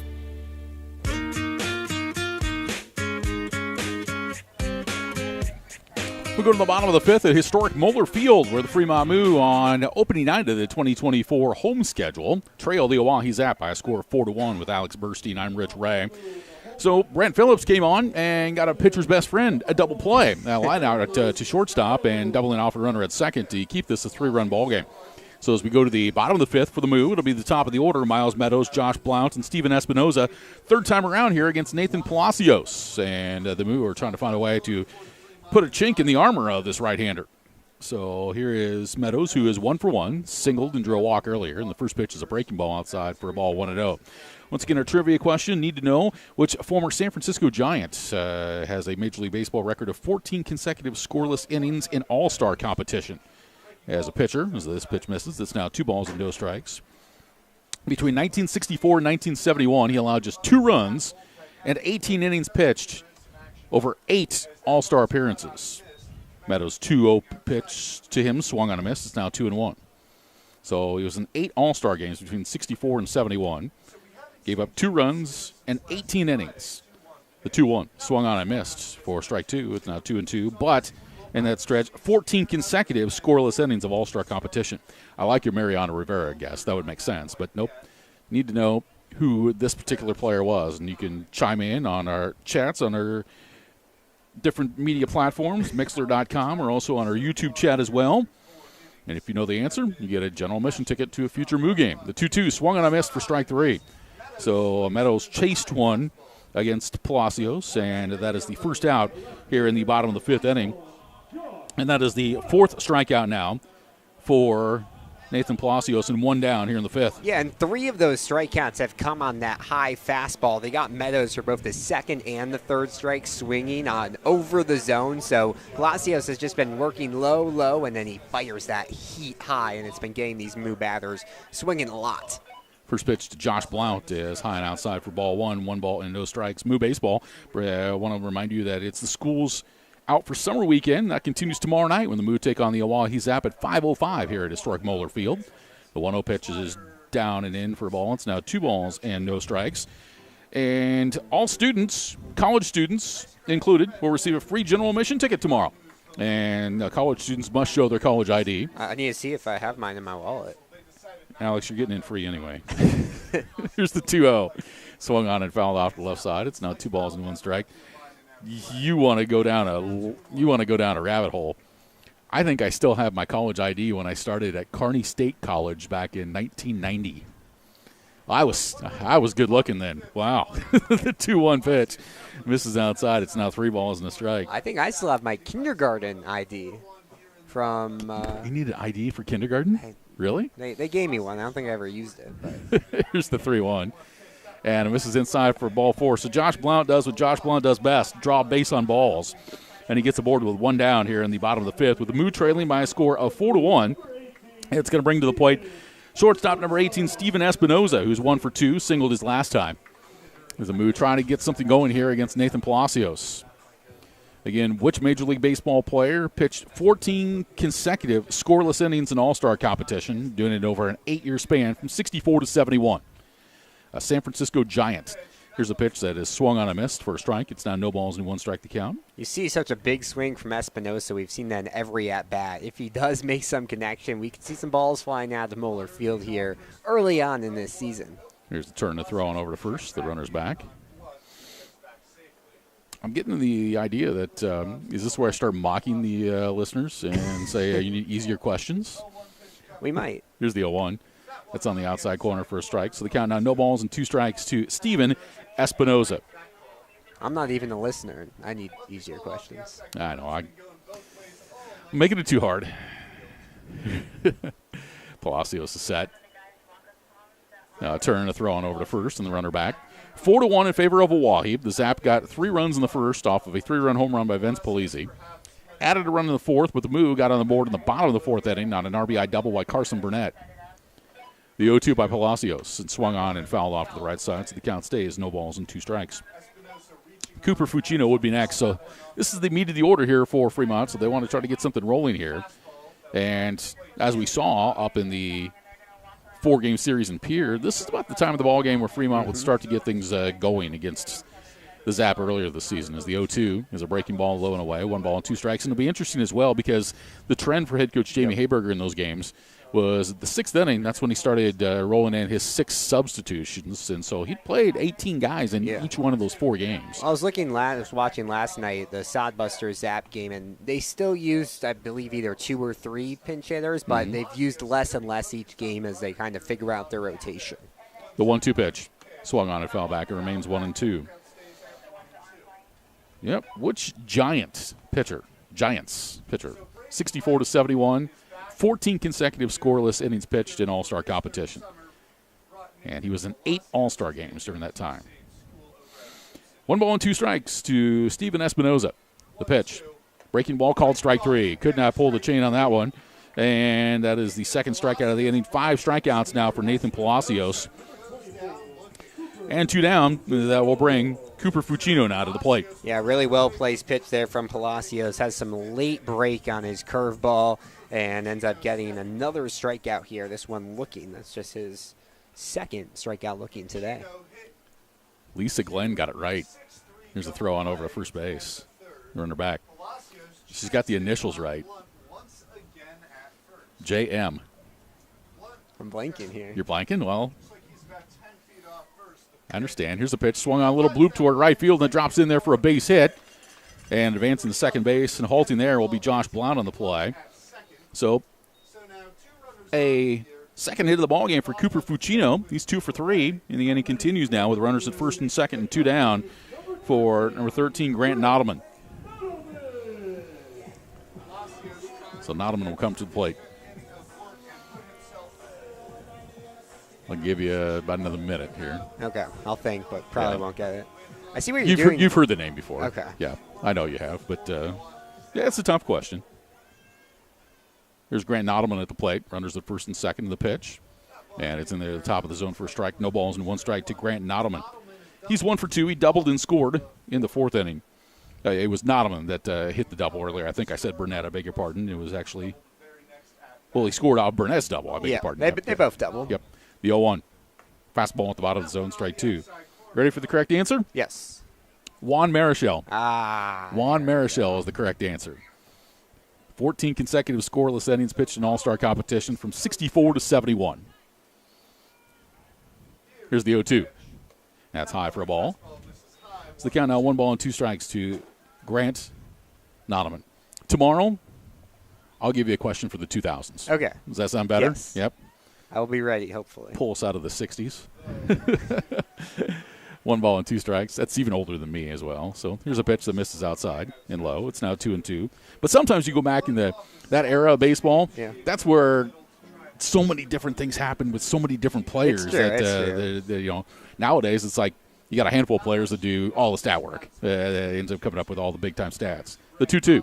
Swing and foul tipped into Lang could not quite hold on. He could not hold on to it. So the count stays even here, 2 balls and 2 strikes. In 40 years on these Moo broadcasts, Shohei Ohtani's going to be the answer every single night. Probably will be. Here comes the 2-2. And that goes high, and an appeal, and Bill Bevins says no. Some good patience here from Nottleman. Was down in the count 0-2, and now has worked his way to a full count, trying to get the bases loaded. Big pitch right here if he can load him up and turn it on over to Burnett. 3 balls and 2 strikes with 2 down. Runners will be off and going here as soon as Palacios brings it home. He's set. And the pitch. And it swung on a foul back, so we'll do it again 3-2. Yep, that, in 40 years, that first question will be, which foreign-born player's translator ended up gambling all of his money away? Right? Shohei Ohtani? Yes, you're correct. 3-2 here on Grant Nottleman. Next pitch. And that's high for ball 4. So Nottleman with a good at-bat there, able to foul off a few pitches, find a way to get himself aboard. And Fremont loads up the bases here with 2 down. As that is going to bring to the plate now first baseman Carson Burnett. I'm looking down to the OAHE bullpen here, and I can't see. Doesn't look like I don't see very much activity. So here's Burnett. Doubled his last time with a run batted in. He swings, and he's going to bounce one inside the third base. Oh, foul ball. Foul ball called by T. Smith. Yep, it is a foul ball. I don't know about that one. That one was it looked like it was past the third base line, third base bag when it hit in fair territory. Yep. T. Smith was signaling the entire way, saying foul ball. I know the hometown crowd wanted to see everybody get going and running there, but the Burnett will return back to home plate with a no ball and 1 strike count. Reynolds was even at home plate ready to take a swing because he's the next guy up. No balls and 1 strike. Josh Blount remains at third. Cooper Fucino at second. Grant Nottleman is at first. 4-1 OAHE with the lead. 2 down here in the bottom of the 5th. Here's the 0-1. And the breaking ball is in there for a called strike. So the count is no balls and 2 strikes here on Carson Burnett. Trying to find a way to keep the inning going here. Palacios now hands at the belt, and the 0-2 on the way. Swung on and fouled down the right side, and it remains 0-2. If Burnett can get aboard, that means the Moo would get on the board as well, and then Dean Reynolds would be coming to the plate. Fremont has out-hit the Zap tonight, 6-4 in the contest. 5 runners left on base, though. That's been the difference maker. All in scoring position. Palacios 0-2. Burnett takes one high. Appeal out to Bill Bivens, and no appeal given. So the count 1 ball and 2 strikes on Carson Burnett. Palacios now set. The 1-2. Burnett swings, hits a bouncing ball to the left side. Give me a tough play. Fielded at third. Throw across the diamond, and it is in time. Nicely played over by third base by OAHE's Jackson Mix to get it on over to first base, and the Moo end up stranding the bases loaded. So that is going to do it for the Moo here in the 5th. In the inning, there were no runs on 1 hit. There were no errors, and 3 runners left on base. We're through 5, where OAHE leads Fremont by a score of 4-1. We'll return to more in a moment. This is the Fremont Moo Baseball Network. Get great seats, safer, simpler, and smarter with TicketSmarter. Choose great seats from over 125,000 live events, all backed with a TicketSmarter 100% ticket guarantee. Get your tickets smarter at TicketSmarter.com. Make a $10 Lions Club donation at Bloom Optical in Fremont and get an immediate 30% savings on your prescription sunglasses. It's the sunglass sale going on now. Call for an exam or bring in your eyeglass prescription to Bloom Optical in Fremont, where they care and they act on it. Succeeding on your terms takes more than ambition, talent, and hard work. It takes a partner that's committed to helping you overcome all the complexities and challenges life throws at you. A partner that leverages the power of the world's largest risk management strategy and benefits firm and is a part of your world, too. A partner like Inspro, a Marsh McLennan agency. At Marsh McLennan Agency, they're built to help you meet the future without limits. See how they can help you thrive at marshmma.com.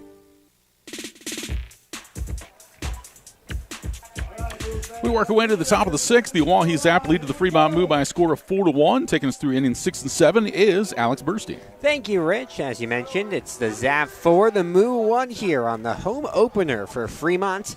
They're trying to avoid the, I guess you could call it, upset loss. This is a ZAP team that has lost 5 in a row. The Moo have won 3 in a row, but they haven't played since Tuesday. A little bit of rust early on for Fremont. They've settled things into their own, but that offense still can't get going, as the ZAP will send their 6, 7, and 8 hitters to the plate here in the top of the 6th. Leading off things, Andrew Phillips, a freshman out of South Dakota State University, 0 for 2 on the day. Popped out to the shortstop, Espinosa, and struck out swinging in the 4th. Phillips enters his first full inning of relief, fires a fastball outside, 0-1, 1-0 the counts. Phillips looked really comfortable there in his start of his relief appearance there in the 5th. Got the strikeout and then a line-out double play after was in a little bit of a sticky situation coming in with runners at first and second base. Phillips looks in for the sign, fires. Another fastball, this one low. Now, first start for Phillips, first appearance, didn't give up a hit, but had 2 wild pitches. Yeah, T. Smith took contact from that baseball, and he's going to head on over to the OAHE dugout here and get himself a drink of water and let the sting come out of his body just a little bit. In the meantime, we remind you that Fremont Moo Baseball is brought to you in part by Christensen Lumber. When you need good wood, see Christensen Lumber. Quality wood products for more than 100 years, just beyond the left field fence and on South Main Street in Fremont. Go to christensenlumber.com online. I certainly would not want to take a Brant Phillips fastball to any part of my body. Yeah, one of those that the velocity is up there, and then when it bounces in the dirt, especially right at home plate, you just don't know who's going to get contact with it. And Grant Nottleman did what he could, but couldn't stay in front of it, and T. Smith took it. 2-0 the count on Phillips as, on Phillips as this one misses outside. So a Phillips versus Phillips matchup. 3-0 the count on Andrew Phillips. Came in today hitting just 154, still searching for a first hit today. The 3-0 offering is inside and low, so a 4-ball walk here from Brant Phillips. And he'll have to work to find some control here as Emiliano Curiel comes to the plate. I feel bad. I'll get you easier questions coming up tomorrow. It's okay. No hard feelings.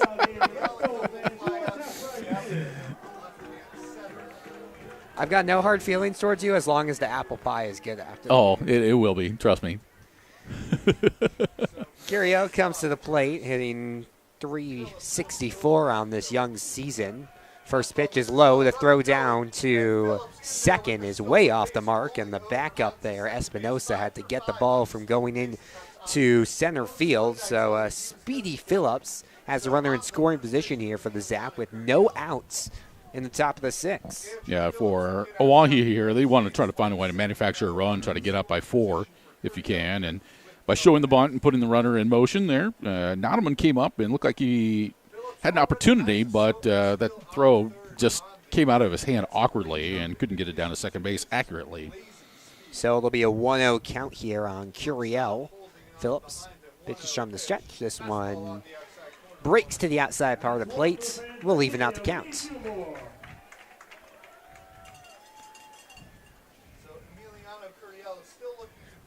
Curiel rocking a sharp yellow batting helmet as the 1-1 is way inside.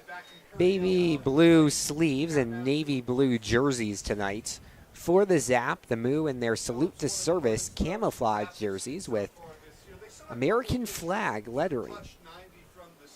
The sun sets here at Moeller Field. Phillips readies for the 2-1, kicks up his leg, the pitch shy and away. We'll move it to a 3-1. So after a really good first couple batters, seen some control issues here from Phillips. Of his first 8 pitches this inning, 7 of them have missed the strike zone. Buck Snaves awaits on deck, the 3-1. Hits the outside part of the plate. A very late call there.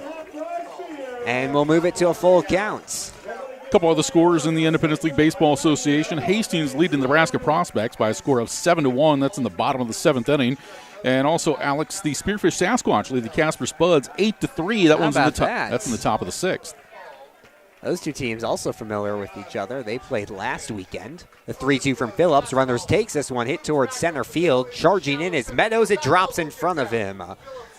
Phillips is going to try to come home to score. The throw is off the mark, and just like that, it's a 5-1 ball game. So Meadows just playing a little deep there in center field, couldn't come in to make it, was slow to get the ball out of his glove, and scoring from second base is Phillips, who had to wait a while to even leave second. Yeah, Phillips took off on the pitch, and so he was getting to third base, and then when the ball blooped out there, he kind of had a body reaction like, I'm going to get doubled off, is kind of what he reacted like. Then realized he had to come home as it dumped in front of Meadows. So now 5-1 in favor of the Zap. Buck Snaves comes to the plate, the shortstop tonight. First pitch, breaking ball in there for a strike. T. Smith has a very delayed strike call, which makes some of these borderline pitches hard to tell for the players at first. Delayed but consistent. Yes. 0-1, check swing, and fouls off to the right-hand side. So we'll move to an 0-2 count. Beautiful skies here in Fremont, Nebraska. A little purple on the horizon. Center field here at historic Moeller Field. Not much wind tonight. There's been a lot of wind in Fremont recently. Pitch misses high, 1-2. But just a little bit blowing out towards right field. Where'd you go for your run this morning? I went to the track at the Fremont Middle School. Okay, very good. Just do a couple miles there. Couple miles? 1-2. Pitch. It's going to be a hit towards center field over the head of Espinosa. And another hit given up here by Brant Phillips. First 3 batters have reached here in the top of the 6th. As the Zap trying to open this one up, they already lead 5-1, and now runners at first and second base. If you're Brant Phillips, you got to just be saying to yourself, it's frustrating because good pitches that are in on the hands, and the OAHE batters have been able to just get enough of them to muscle them into the shallow outfield and keep things going. So Phillips, I think Ben Asher, the assistant coach out there, is just saying, hey, keep doing what you're doing here. You're throwing strikes. Yep. That's what you want to do, and sooner or later things are going to go well in your direction. 5-1, the Zap on top of the Moo here. Top of inning number 6 from historic Moeller Field. Good showing for opening day here. Yeah, and you're going to want to bring your baseball or softball team out to Fremont Moo as part of Stars of Tomorrow this season, presented by Raising Cane's. You will get a free general admission ticket for players and coaches to your selected Moo game. You can play catch with Moo players during the pregame and join the Moo during the starting lineups on the field during the national anthem. And you get to take pictures with the Moo players, plus receive a Raising Cane's Kids Combo Certificate. Become a Moo Stars of Tomorrow team by signing up at FremontMoo.com. Free tickets, free chicken, free baseball. I mean, that's perfect right there. That's exactly right. Brandon Weigel will come to the plate here momentarily for the Zap. Up 5-1. The Moo trying to keep this one from getting out of control. Runners at first and second. It's Curiel at second, Snabes at first. First pitch to the second baseman. Breaking ball gets in there for a strike. We've seen Phillips using that breaking ball a little more in his second relief appearance of the year. Pitched in the first loss of the year for the Moo. Game 2 of the season against the Zap. 0-1 misses outside. Will even out the count, 1 apiece. Top of the lineup awaits Phillips after Weigel, Wiggins, Mix, and Johnson.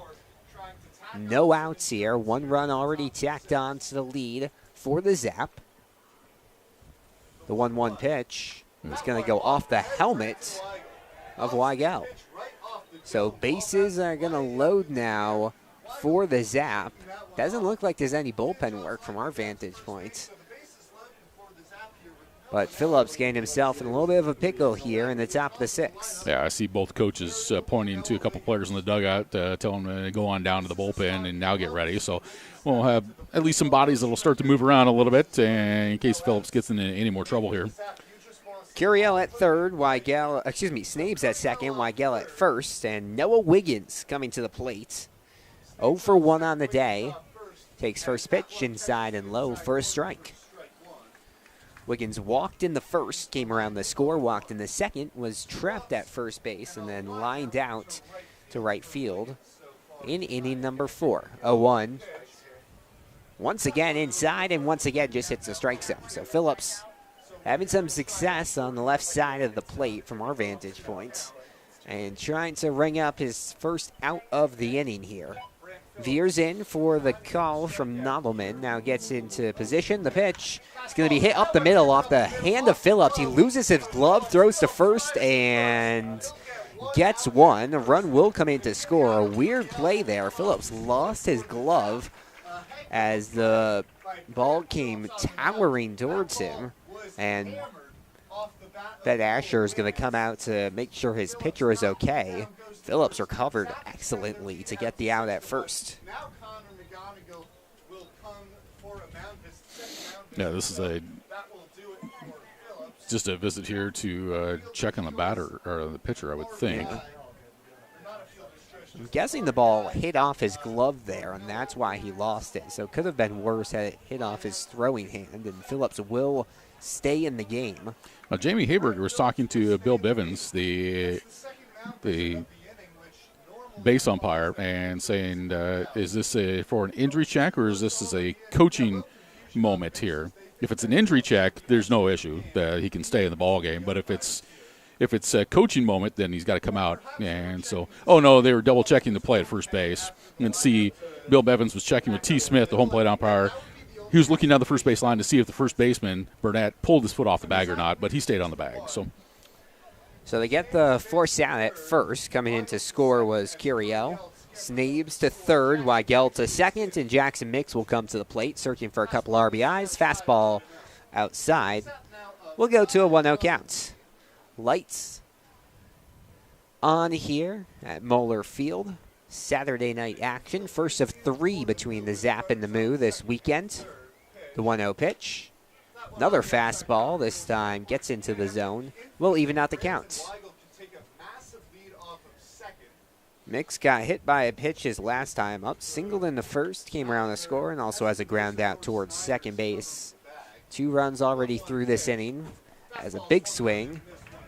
And Phillips will get ahead in the count 1-2. This will be a big second out with 2 runners in scoring position. Moo already have dug themselves a 5-run deficit, and the bats just haven't been very awake here tonight. Late kick and the pitch. Fouled back into the netting. I'll keep it at a 1-2. The Moo want to limit the scoring opportunities here because Palacio is probably at the end of his leash. And, boy, he has just been difficult on Moo pitchers in 2 appearances this season. On Moo batters, that is. Phillips, the righty, the pitch. It's going to be fouled off to the left-hand side, and the Moo had a lot of success against relievers in that opening series against the Zap, and they still have 4 innings to try to do something. So if you keep this at a 5-run game, not ideal, but definitely doable for Fremont. 1-2 the count on Jackson Mix, redshirt junior out of Southern Wesleyan University. 1-2. Misses down low. The 1 and the 2 hitters, Wiggins and Mix, both out of Southern Wesleyan University. And then you have Lang and Phillips back-to-back in the lineup for the Zap. They both went to South Dakota State University. The Moo have 2 Columbia guys back-to-back in the lineup. 2-2, late kick, and the pitch is inside. And some good patience here from Jackson Mix as it at a full count. Mix started his collegiate career at Georgia Southwestern State University. As this pitch fouled back and started before there at Gordon State College. Already 24 years old, still playing college baseball. Keep doing it. Just keep playing. 3-2 the count on Mix. Runners at second and third base. 1 away. The Zap leads 6-1. The pitch misses outside, and some good patience there from Jackson Mix, and the bases are loaded. So after getting a ground out by Noah Wiggins, another walk issued here as in what's becoming a difficult inning, and Connor McGonigal is going to walk out to the mound, and looks like that is going to be the day for Brant Phillips. So we'll see who comes in for the Moo. This most likely today for the Fremont native. Brant Phillips goes just about an inning. We'll be back in just a second. You're here on the Fremont Moo Baseball Network. You've already built something incredible. When you're ready to elevate your business even higher, you need a partner who can give you a platform for scale and even greater success. A partner with the strength and resources of the world's largest risk management, strategy, and benefits firm. A partner committed to building a network of accomplished brokers in your community. A partner like Inspro, a Marsh McLennan agency. See how they can help your business go further at marshmma.com. Fremont Hy-Vee is proud to sponsor local sports, and they know that you fans love your meat. Hy-Vee has all your favorites at the best prices right now. Hy-Vee Choice Reserve Steaks. Always low prices on your favorite flavor of brats. Boneless, skinless chicken breasts, chicken grillers, America's pork chops for the grill, and the best cuts of salmon and seafood. Shop online right now. Go to HyVeeIslesOnline.com and place that order. Your Fremont Hy-Vee. Proud to be a part of local sports.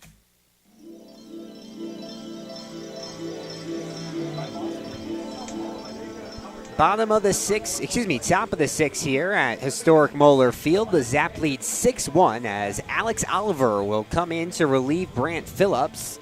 Phillips goes an inning and a third. 2 hits given up, 2 runs. Both of them earned 2 walks and a strikeout for the right-handed relief pitcher. Oliver making his second relief appearance of the year for the Moo. Had a really, really good opening day stint. Went 2 2/3 innings with a hit. No runs given up, no walks, 4 strikeouts to get the win against the Zap. Not exactly looking like we'll get a win in this one, but hoping for at least a hold. 6-1, the Zap lead the Moo as Oliver continues to warm up. A Coffeyville Community College prospect, recently committed to play Division II baseball next year at Colorado State Pueblo. And he looked really, really good in his first outing, Rich. Certainly did. And bright young man, got a chance to talk to him up on the Trip and Pier. And he's all about baseball and lives and breathes it. And looking forward to going out to Pueblo in Colorado, beautiful country and that area. And trying to make the best of it. Did not play summer league ball last year and doing so back here again this year. And now he's in quite a spot. And bases loaded with 1 down, trying to keep this a 6-1 ball game. It'll be Aiden Johnson coming to the plate. Mix at first, Weigel at second, Snabes at third. Johnson 0 for 2 on the day.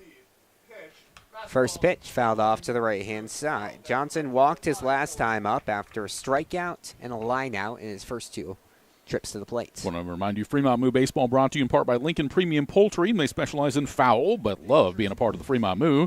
For a career with LPP, visit LincolnPremiumPoultry.com. Oliver kicks up his legs and gets in there for a strike. We'll go to an 0-2.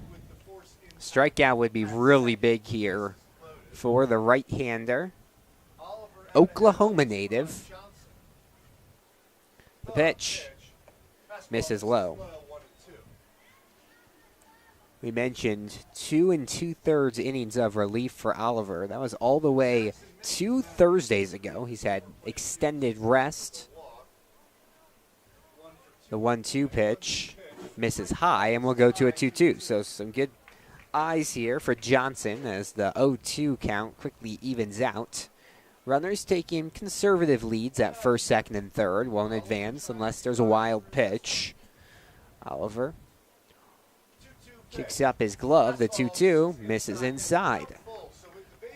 So just like that, a full count, and the Moo at risk of walking in a 7th run for the Zap. Scored 3 in the first, 1 in the fourth, and 2 already here in inning number 6. The pitch. It's going to be hammered towards left field. Blount will chase after it and make it on the third base line. And that's going to keep all the runners set as Blount charge it towards home. And a big second out there for Alex Oliver. Nice job to quickly get on over to the baseball. A little bit in foul territory as he made the catch. And then what he quickly did is he threw it back into the infield right away. He didn't have a play at third, but threw it right down the line, so it bounced all the way to not on the catcher at home. And so now the infield can play to any bag. It'll be Vince Polizzi, who we've seen as a big bat coming to the plate. Already homered today. Has 3 RBIs and has 3 men on base. As takes first pitch for a strike, 0-1 the count.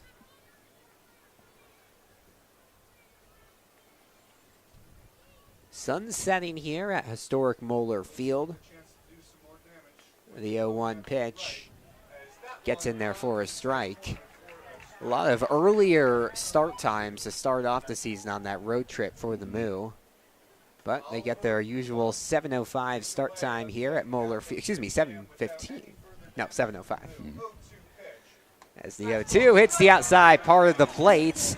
And Oliver happy after getting out of that one. But the Zap add-on 2 off of Brant Phillips and they lead 6-1 as we head to the home half of the sixth. Don't go anywhere. You're listening and watching to the Fremont Moo Baseball Network.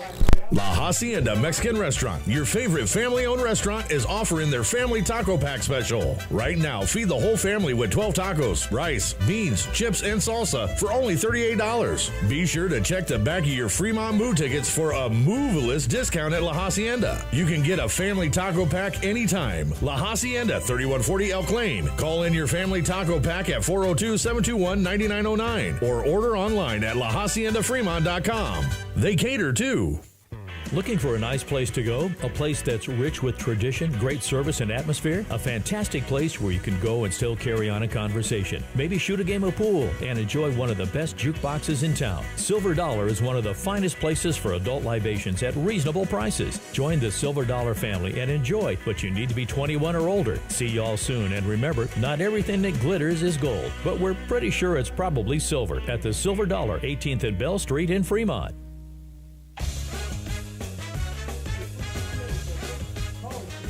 The Zap leads 6-1, and they'll head to the bullpen as we enter the bottom of the sixth. An excellent 5 innings for Nathan Palacios, giving up 6 hits, but just 1 run, 4 walks, and 5 strikeouts for the junior out of Simpson University.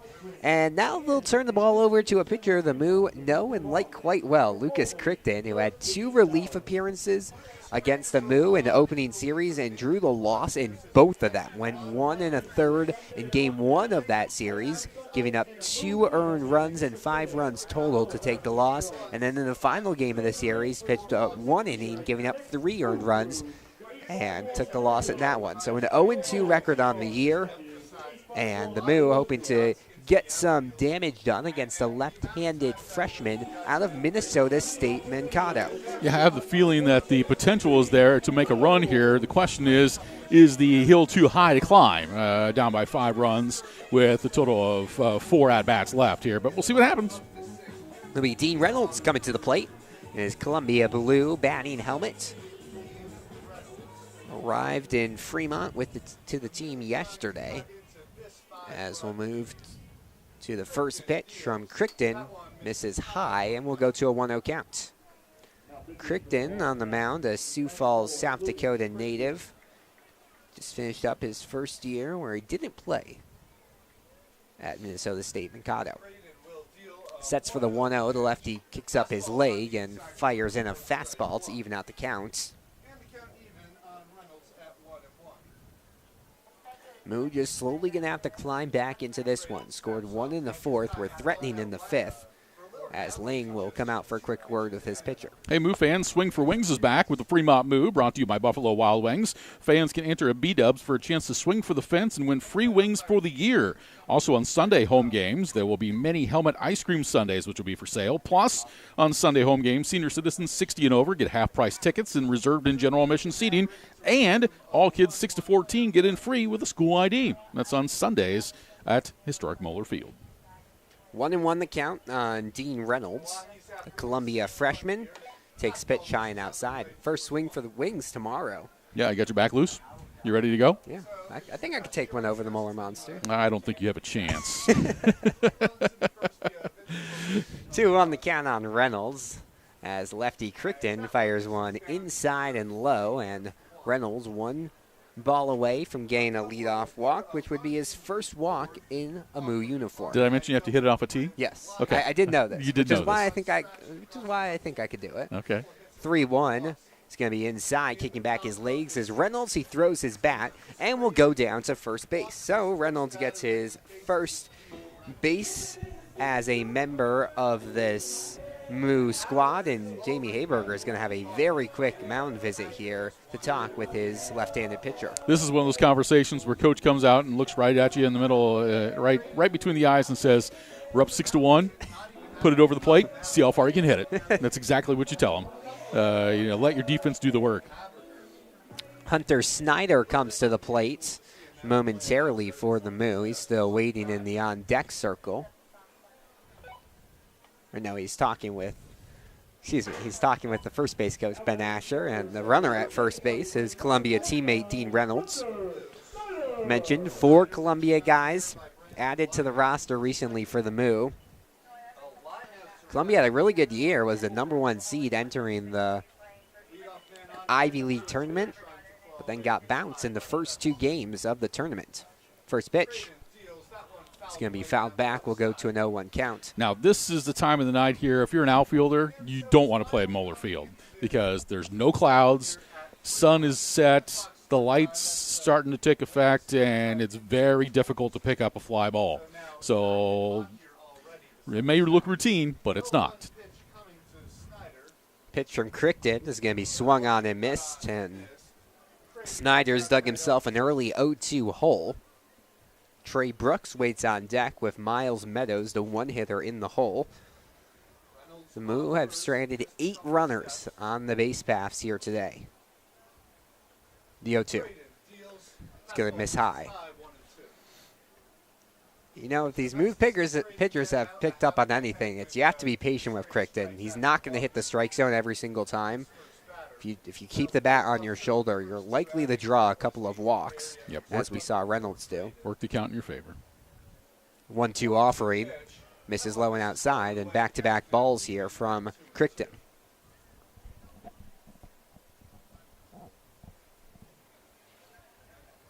In that Ivy League tournament, Penn ended up winning it, and they're in the playoffs, the regionals right now.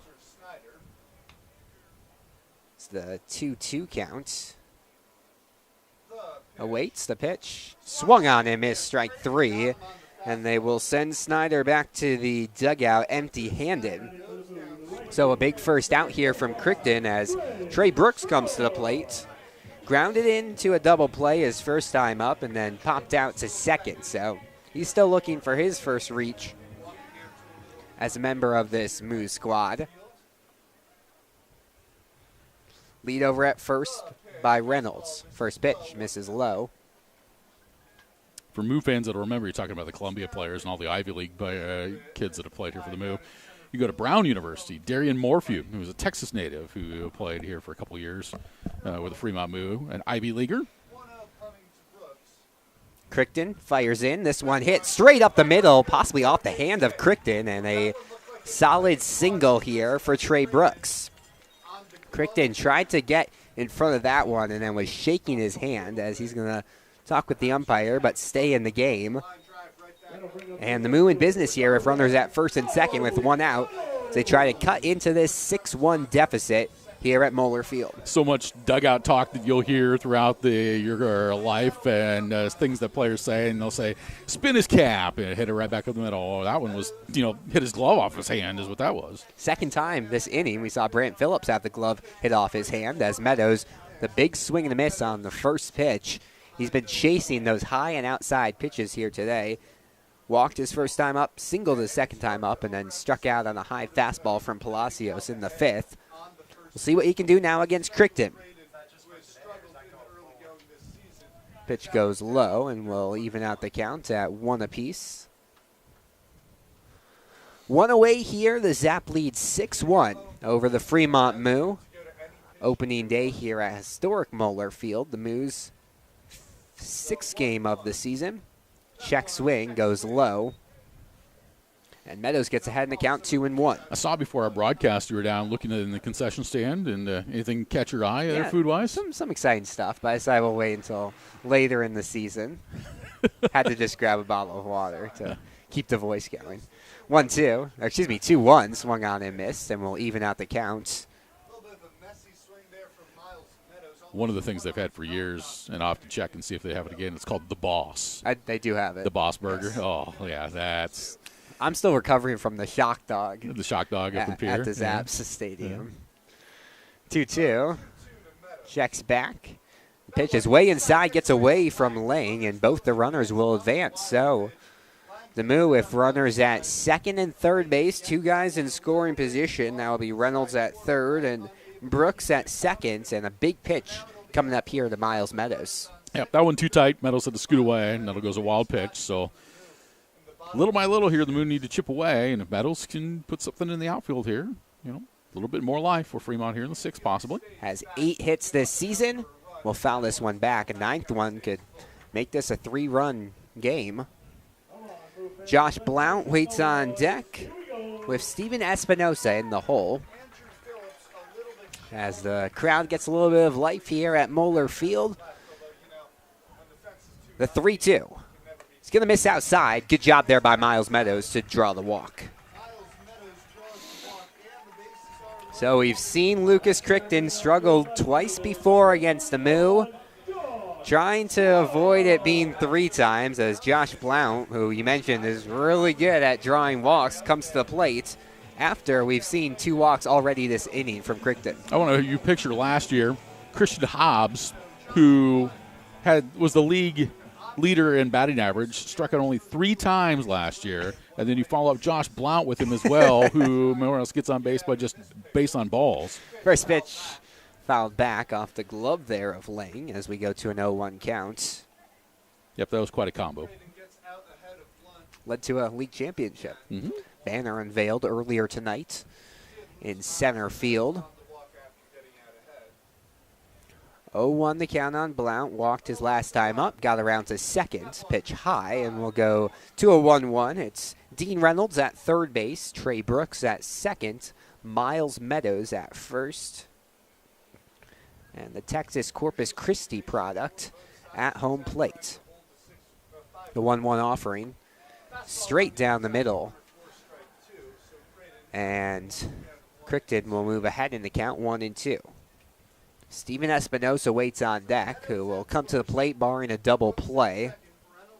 7 hits on the day for the Moo. Blount swung on and missed on a fastball there. And 2 away now in the bottom of the 6th. This will be a big blown opportunity for the Moo. They can't get any runs on the board. Big boost for Crichton, who's had struggles against the Moo, and to get a big strikeout right there. Puts himself in a good spot, but still 1 more batter to go here in the inning. Espinosa already with a single here today. Prove himself to the team with a big hit here. As the lefty Crichton fires a pitch outside off the glove there of Lang, but just trickles a few inches away. So we'll move it to an 0-1-0 count. Cooper Fucino waits on deck. Grant Nodelman in the hole. So a lot of powerful bats up right now for Fremont, but they have only 1 out to work on, and now down to 2 strikes left as Espinosa fouls this one back. Started his career at San Jose State, played this last year at Allen Hancock Community College, was an all-conference guy out there in Cali, and will be playing at Charleston Southern back in D1 baseball next year. Kicks back his feet. This one gets away from Lang, and chasing home for the second run of the day for the Moo is Dean Reynolds. As another run comes home, and they're going to get the runner at home. So they sent Trey Brooks, as there was a slow play from Lang there to get the ball back home. They send Trey Brooks, and the Moo will only get 1 out of it. So the Moo back on the scoreboard. They trail 6-2 to the Zap as we enter the 7th here on the Fremont Moo Baseball Network. Get great seats, safer, simpler, and smarter with TicketSmarter. Choose great seats from over 125,000 live events, all backed with a TicketSmarter 100% ticket guarantee. Get your tickets smarter at TicketSmarter.com. Plus, check out the power equipment accessories Extreme Outdoor Power has available. You'll see why Extreme Outdoor Power is the #1 choice for lawn mowers, competitive pricing, customer care, financing, and free estimates. Open Monday through Friday from 8 to 5 and Saturdays from 9 to 3. Extreme Outdoor Power, where they don't sell just mowers, they sell lifestyles. Book your next hotel stay at the Super 8 by Wyndham in Fremont. Conveniently located just minutes from historic downtown Fremont, the Fremont Splash Station, and the Fremont State Lakes. Our pet-friendly hotel offers affordable accommodations with easy access to all of our area's major attractions, including shopping, restaurants, and a multitude of outdoor activities the whole family can enjoy. Located at 1250 East 23rd Street. Book online now at wyndhamhotels.com/Super8.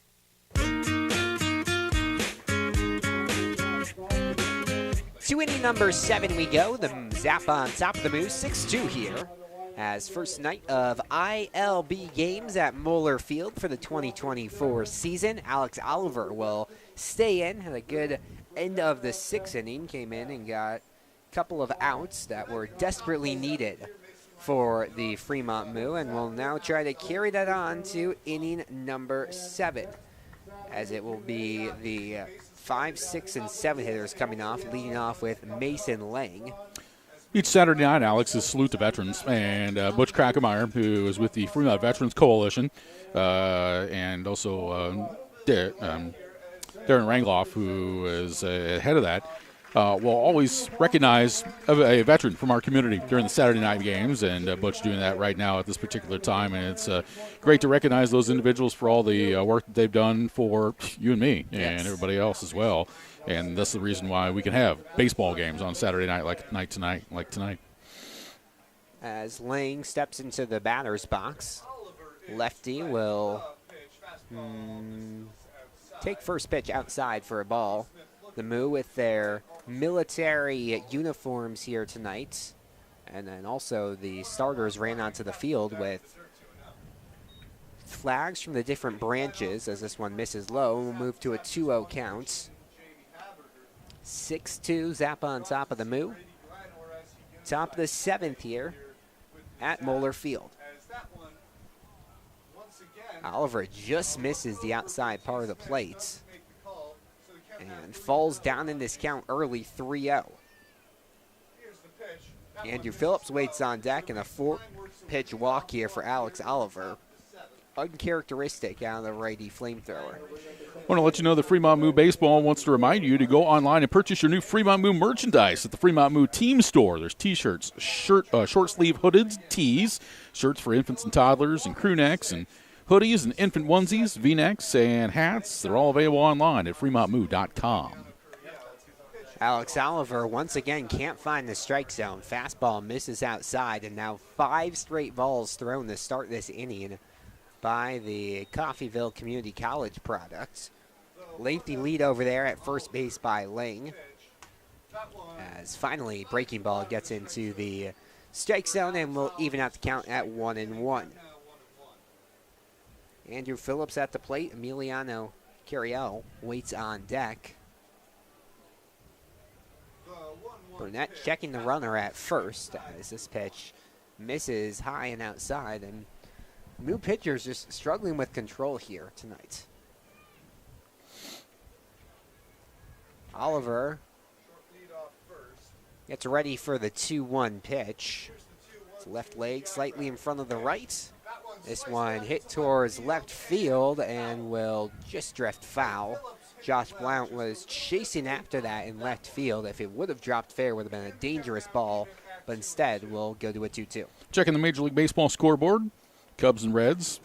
They're in a rain delay. Chicago's been getting so much rain lately.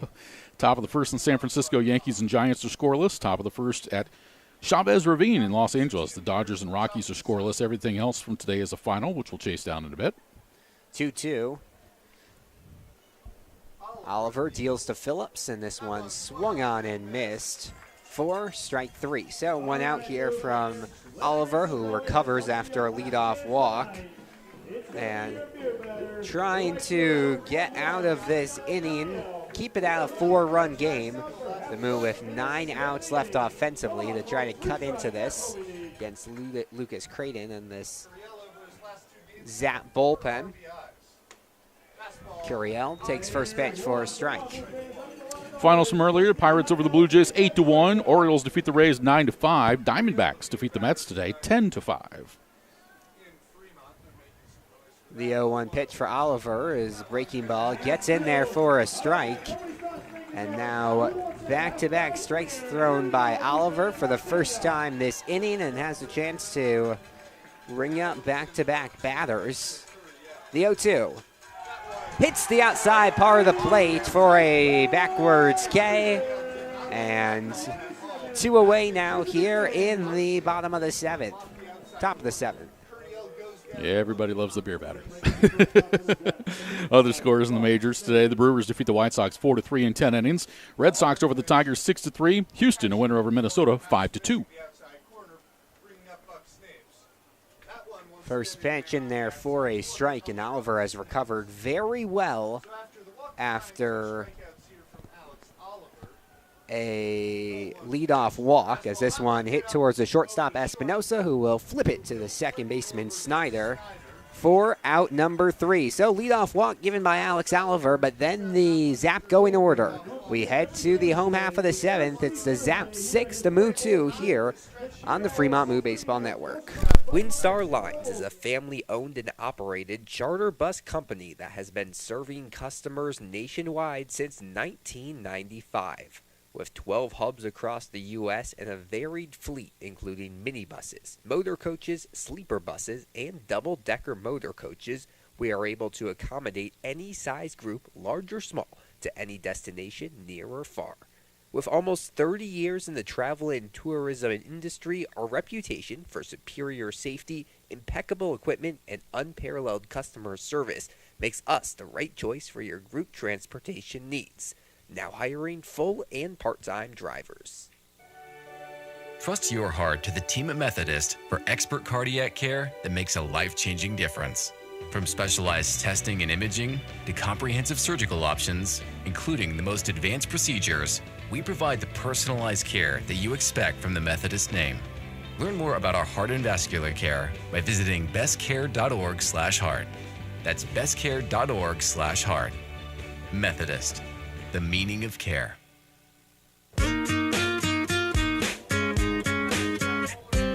Seventh inning stretch here at historic Moeller Field. The Zap with a 6-2 lead over the Fremont Moo, looking to spoil the home opener for Fremont. It'll be the 3, 4, and 5 hitters. Some power bats coming up for the Moo. In the home half of the 7th, Lucas Creighton stays in for another inning of relief. You'll remember Steven Espinoza was at the plate on that wild pitch that allowed Dean Reynolds to score, but Trey Brooks tried to score all the way from second and was thrown out on the play. So Espinoza back to the plate to begin the bottom of the 7th. The right-hander out of Allen Hancock Community College.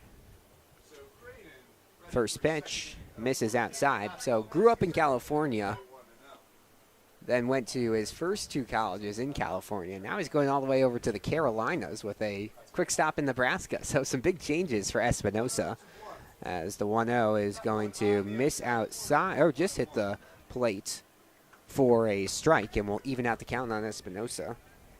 Fucino waits on deck. Grant Nodelman in the hole. Some big at-bats coming up here for the Moo. Down 4 as a big swing here from Espinoza.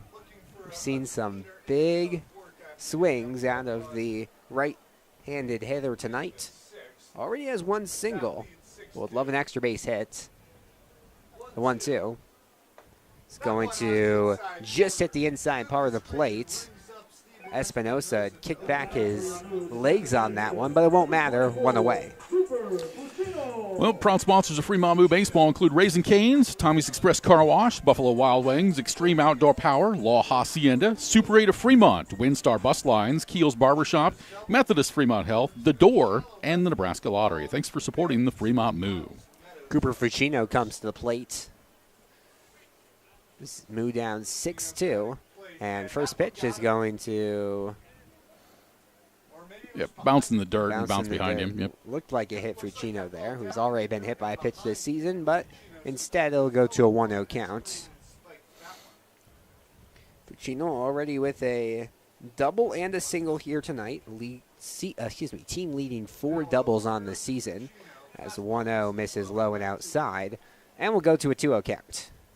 Other scores from Major League Baseball today. Oakland, a winner at Atlanta, 11-9. Boy, the Braves are scuffling right now. San Diego defeats Kansas City 7-3. Texas shuts out the Fightin' Fish of the Miami Marlins 7-0 today. 2-0 from Creighton. His slam towards right field. Chasing back is Curiel, and this one is caught on the warning track. Had to run all the way towards that right field corner to make the grab, and robs Fucino of likely an extra base hit. Very well done. And again, a tough sky at this point in the night as well, but Curiel was able to get a good read on it and get a good jump. And he didn't just back pedal, he took off toward the warning track and was able to get there. A nice job defensively. 2 away here, bottom of inning number 7. Grant Nodelman coming to the plate. The Zap up 6-2 on the Fremont Moo. First pitch over the head of Nodelman. He seems to have to duck a lot there from the lefty's batter's box. A couple other finals from the Bigs today. The Guardians over the Nationals 3-2. Seattle shuts out the Los Angeles Angels 9-0. And the Phillies winners of the Cardinals 6-1. Alex Burstein joined alongside by Rich Ray here, opening night at Moeller Field. The 1-0 is going to be inside again, and Nodelman has to dodge off possible hit by pitches on both pitch 1 and 2 here from Creighton, trying to get something alive for the Moo offense. They have 7 hits today, but it just shows you how inefficient they are. Just 2 runs. The Zap, meanwhile, 6 runs off of just 6 hits. The 2-0. Down the middle. We'll go to a 2-1. Yep, one team has taken advantage of their opportunities. The other has not been able to execute it as of yet. 1 error as well on the Zap. Moo have been clean on the field at least tonight. Pitch misses outside, and Nodelman will move ahead in the count, 3-1. A sophomore out of Barden Community College. Nodelman looking to come up big here. Hit .336 this past season for a strong JUCO team. This one's going to be hit towards right field. Curiel will get under it. And 2 flyouts to right field as the Moo go in order here in the bottom of the 7th. We head to the 8th. It's the Moo 6 to Zap, the Moo 2, the Zap 6 here on the Fremont Moo Baseball Network. Get great seats, safer, simpler, and smarter with TicketSmarter. Choose great seats from over 125,000 live events, all backed with a TicketSmarter 100% ticket guarantee. Get your tickets smarter at TicketSmarter.com. Of trust. Our passion is shaping the future with innovative treatments, the newest advancements, and the compassion you deserve. Our greatest impact is your healthiest life. Methodist, the meaning of care. Welcome to Fremont and Dodge County, where we invite you to play, shop, stay, and eat. Dodge County is where your next outdoor adventure is at your fingertips. Did you know that downtown Fremont is also known as the antique capital of Nebraska? Fremont and Dodge County also has many fine hotels, campgrounds, and RV parks to suit any needs. We invite you to come and see why downtown Fremont has been named the most charming downtown in Nebraska by USA Today.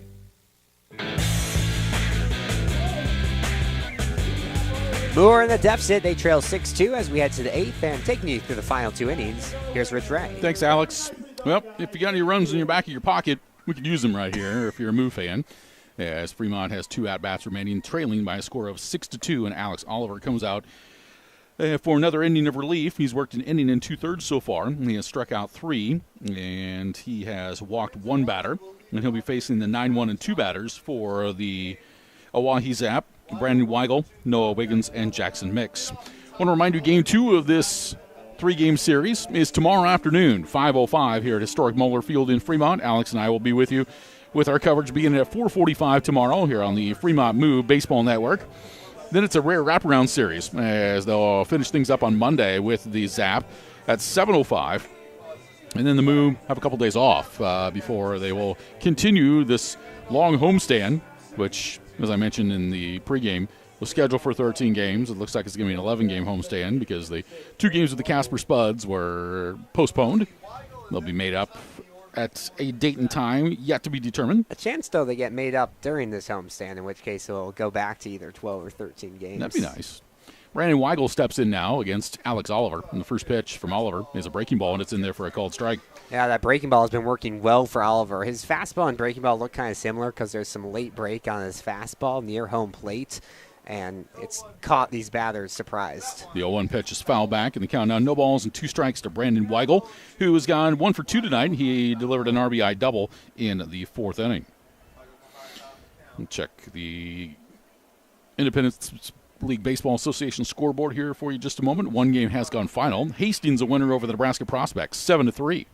So the Sodbusters are having success against the Prospects. Here's the 0-2, and it's upstairs for a ball. 1 ball and 2 strikes. 1-2 here on Brandon Weigel. Other game that's taking place is in Spearfish, where the Sasquatch are clinging to an 8-7 lead over Casper, and that's in the bottom of the 7th inning as this pitch is fouled back. Moo half a game out of first place. Spuds in control, and obviously if that game stays, both those results stay the same, it would stay at that. So that's what the Moo are hoping for here on this Saturday night. 1 ball and 2 strikes. Oliver's kick and next pitch swung on and fouled back to the net again. We'll stay at 1 and 2. 1 ball and 2 strikes on Brandon Weigel. Did you get to watch any of the NCAA regional stuff today at all? Well, I've been scoreboard watching. Have you? It was the 1-2 pitch. Fastball just missed the outside corner. And so the count evens up. It's 2 balls and 2 strikes. You know, Syracuse doesn't have a baseball team, and my childhood team, Northwestern, is not a good baseball team. So usually taper off my interest near the end of the season. Comes the 2-2. Fastball down low. So the count now full, 3 balls and 2 strikes. Did your Cornhuskers get a win today? They did. Nebraska defeated Niagara. 7-5 was the final on that one. So the Huskers are 1-1 in the Stillwater Regional. Assistant coach Ben Asher was watching that game closely. Mm-hmm. Former assistant coach at Niagara. Right. Here's the 3-2. Waved at and missed. It bounces away from Nottman and ends up over by the Moo dugout, and that's going to be a strikeout and a wild pitch. So Weigel strikes out. 4th strikeout for Oliver, but the wild pitch advances Weigel down to first base. Yeah, and when you're trying to come back in a game like that, that's just the plays you cannot have happen. You want to limit runners on the base paths, as 4 is really the most the deficit can be right now for the Moo if they want to come back, and trying to have to limit plays like that. So here's Noah Wiggins looking for his first hit. He's 0 for 2. First pitch is going to miss low and away for a ball. 1 ball and no strikes to Wiggins. One thing I talked with Alex Oliver about, I said when I talked to him last week, he talked about getting familiar with each mound and how he was getting familiar with the one in Pier as the 1-0 is in there for a strike. It's 1-1. And, of course, this mound, maybe a little bit soft coming into today's ballgame with the rain and stuff like that. Alex, when he played his junior college ball, his league he played in, all turf. Did not have to worry about dirt on the mound. The 1-1. Breaking ball, and that's in there for a strike. So the count now 1 ball and 2 strikes to Noah Wiggins, the left fielder. More and more of those you see. All turf surfaces. Cuts down on rainouts. Comes the 1-2. And that hit the outside corner for strike 3. So Wiggins is caught looking. That's 5 strikeouts now for Alex Oliver in his appearance. And there's 1 down here in the top of the 8th inning. Yeah, once again on that breaking ball from Oliver. He has a fastball that sits around the upper 80s. Has got it near the 90 mark. But when you're able to close bats down with a breaking ball, very, very strong image for the pitcher. Here's Jackson Mix. He is 1 for 2. First pitch, high for a ball. 1 ball and no strikes. Mix drew a base on balls his last time around. He's reached 3 of the 4 times tonight. He's been hit by a pitch, drew a walk. He's also got a single. The 1-0 on the way. Mix swings. It hits this ball in the air down the right field line. Brooks coming on over into foul territory. Will reach up near the side fence. Makes the catch. The runner Weigel will tag. He will go to second base on the play. So that's a heads-up piece of base running there for Brandon Weigel as Jackson Mix fouls out down the right side for the second out in the inning. And the Zap have a base runner in scoring position now with 2 down. Yeah, in the right field there, Brooks had a long ways to run, but he has some speed. The outfielder has some really good running for the Moo, what they have tonight, and ends up making the grab in foul territory, a big second out. And at this ball diamond, there's not a lot of foul territory, so you got to have a mindset of going to get the baseball if it's any doubt at all. Here's the first pitch to Aiden Johnson, and it misses low and away for ball 1. 1 ball and no strikes to Johnson. He is 0 for 3. He drew a walk in the 5th inning. He fouled out to Josh Blount down the left field side last time around. The 1-0. Swing and a miss as he was out in front of a breaking ball. And the count evens. It's now 1 ball and 1 strike on Aiden Johnson. 6-2, OAHE with the lead. We're in the top of the 8th inning. The Zap got a 3-run home run from Vince Polizzi to begin things in the top of the first and have led since. 1 ball and 1 strike. Here's the pitch. Breaking ball, a good one in there for strike 2. Yeah, Polizzi waits on deck. So if you're Moo, you're really trying to get out of this inning without seeing him because you know the damage he can do with his bat. Already 2 home runs this season against the Moo. 1 ball and 2 strikes. Oliver's kick and pitch is down low. Nottman, nice job to block it. The count evens. Now 2-2 to Johnson, the designated hitter. Don't forget, 5:05 tomorrow. We're back at it here again.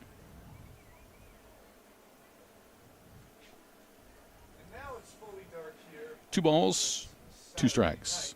Next pitch, breaking ball, and it is fouled. It was swung on a miss, dropped. Nottleman picks it up, throws it down to first base, and that will record the strikeout.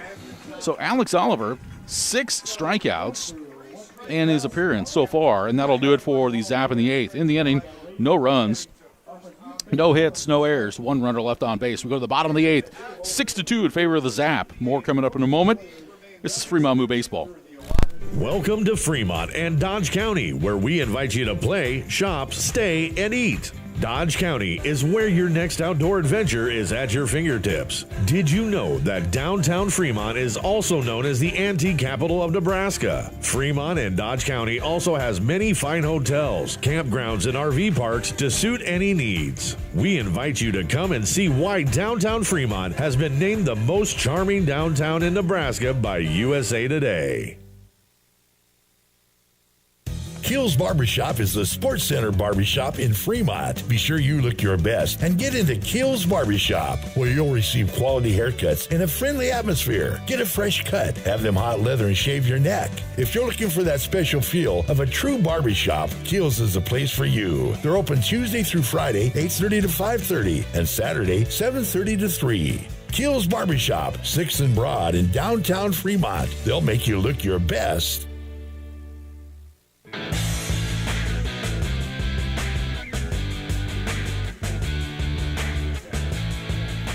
Back to historic Moeller Field in Fremont. We go to the bottom of the 8th inning. It is a 6-2 lead in favor of the OAHE ZAP, and the Moo will have their 6, 7, and 8 batters coming to the plate. Burnett, Reynolds, and Snyder against Jacob Skinner, who takes over on the mound.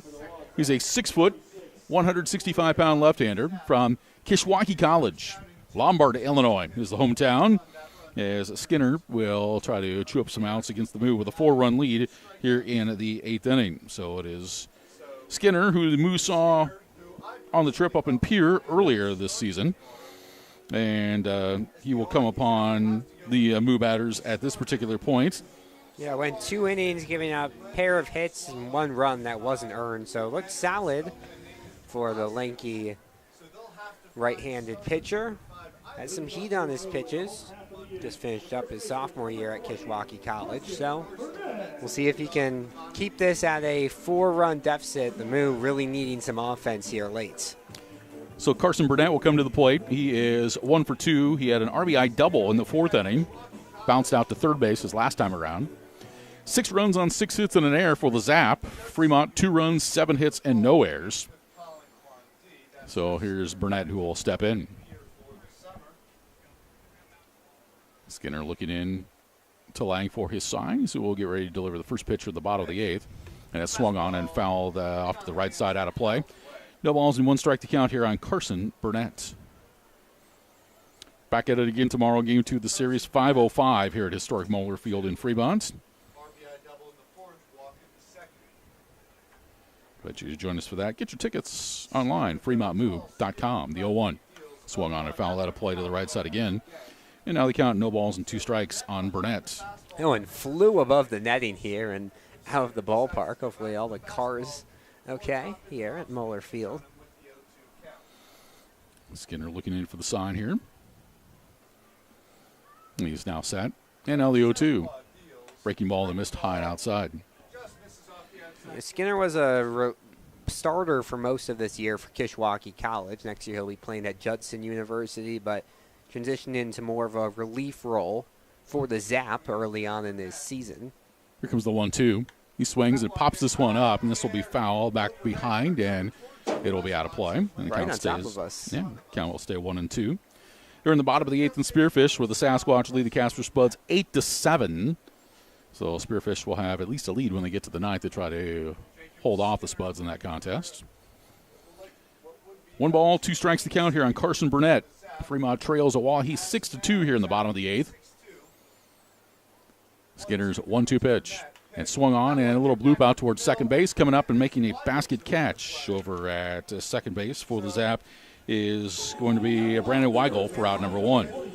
That would have been quite a road trip for the Spuds, coming up to Fremont and then going to Spearfish before returning home. Yeah, it's a good thing these kids are young. How'd you make it on your first trip? All the body parts and joints are good? That was good. Good. Dean Reynolds will come to the plate now for the Moo, the third baseman. Reynolds is 0 for 2. He's walked, and he's also scored on a wild pitch. First pitch from Skinner, and Reynolds fouls it off to the netting to the right side. It's now no balls and 1 strike. I still think it's hilarious that we made it all the way to South Dakota with no bus troubles, and then on our 2.5 hour trip to Hastings is when we ran into issues. Well, that's baseball. No balls and 1 strike. Next pitch.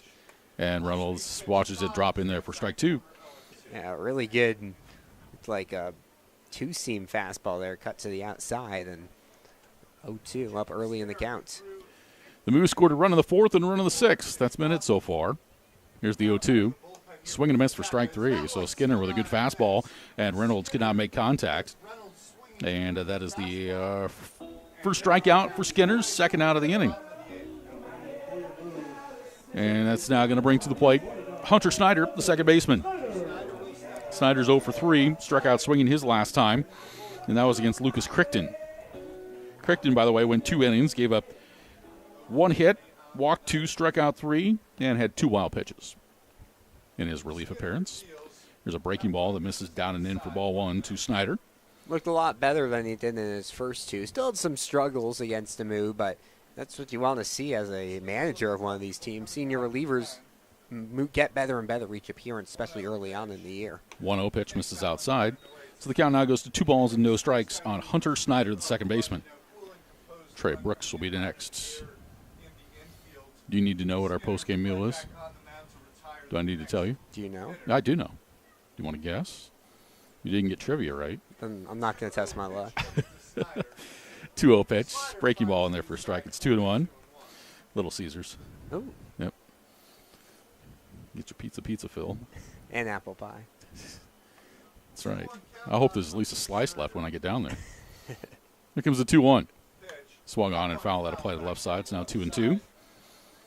2 balls and 2 strikes to Hunter Snyder, in second baseman. He is Alex Burstein. I'm Rich Ray.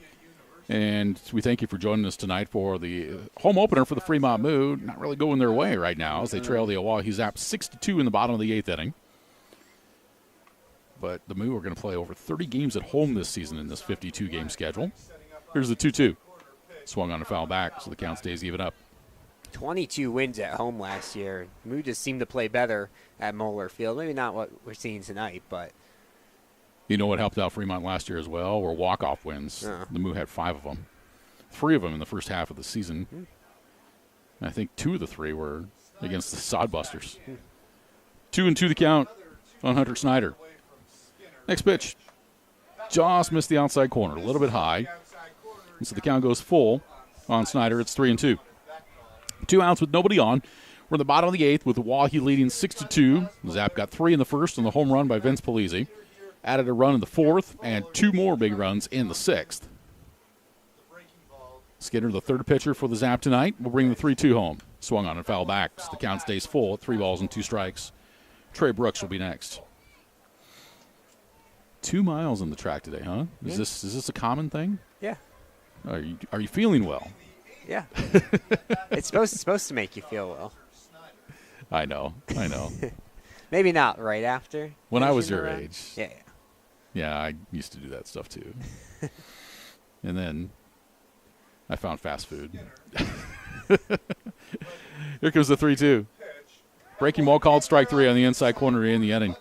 So Snyder's caught looking, and that will do it for the Moo in the 8th. So 2 strikeouts for Jacob Skinner in his appearance this inning. And Fremont is retired in order, 3 up and 3 down. We're through 8 at historic Moeller Field with the OAHE ZAP lead Fremont by a score of 6-2.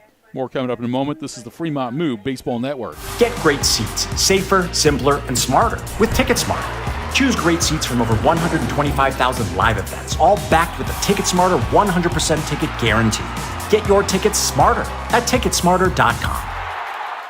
Organization. Make a $10 Lions Club donation at Bloom Optical in Fremont and get an immediate 30% savings on your prescription sunglasses. It's the sunglass sale going on now. Call for an exam or bring in your eyeglass prescription to Bloom Optical in Fremont, where they care and they act on it. Succeeding on your terms takes more than ambition, talent, and hard work. It takes a partner that's committed to helping you overcome all the complexities and challenges life throws at you. A partner that leverages the power of the world's largest risk management strategy and benefits firm and is a part of your world, too. A partner like Inspro, a Marsh McLennan agency. At Marsh McLennan Agency, they're built to help you meet the future without limits. See how they can help you thrive at marshmma.com.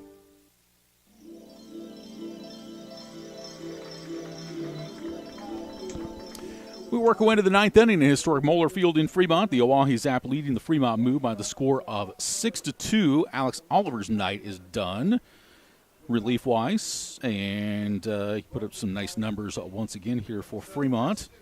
He came in to take over in the sixth, so he ends up going a total of 2 2/3 for Oliver, and he ended up striking out 6 and 2 2/3 innings of work.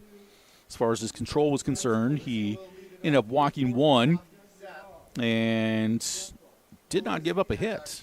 Yeah, another really good outing from Alex Oliver, who's showing possibly the best reliever early on in this season for the Moo.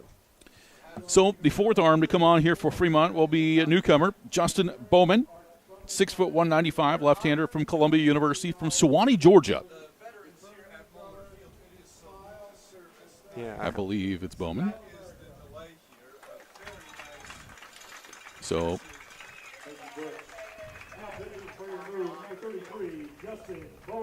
Bowman, who is a left-hander. He had his glove on the other hand. That's what threw me for a loop here. So as we begin the ninth, Vince Polizzi is going to lead things off. He is 1 for 4. He had a 3-run home run back in the first inning. Here's the one, the first pitch from Bowman, and it's on the outside corner for a strike. It's 0-1. So when the Moo swing the bats in the bottom of the ninth, they'll be down by 4 runs, and they'll have to do so 9, 1, and 2 in the order.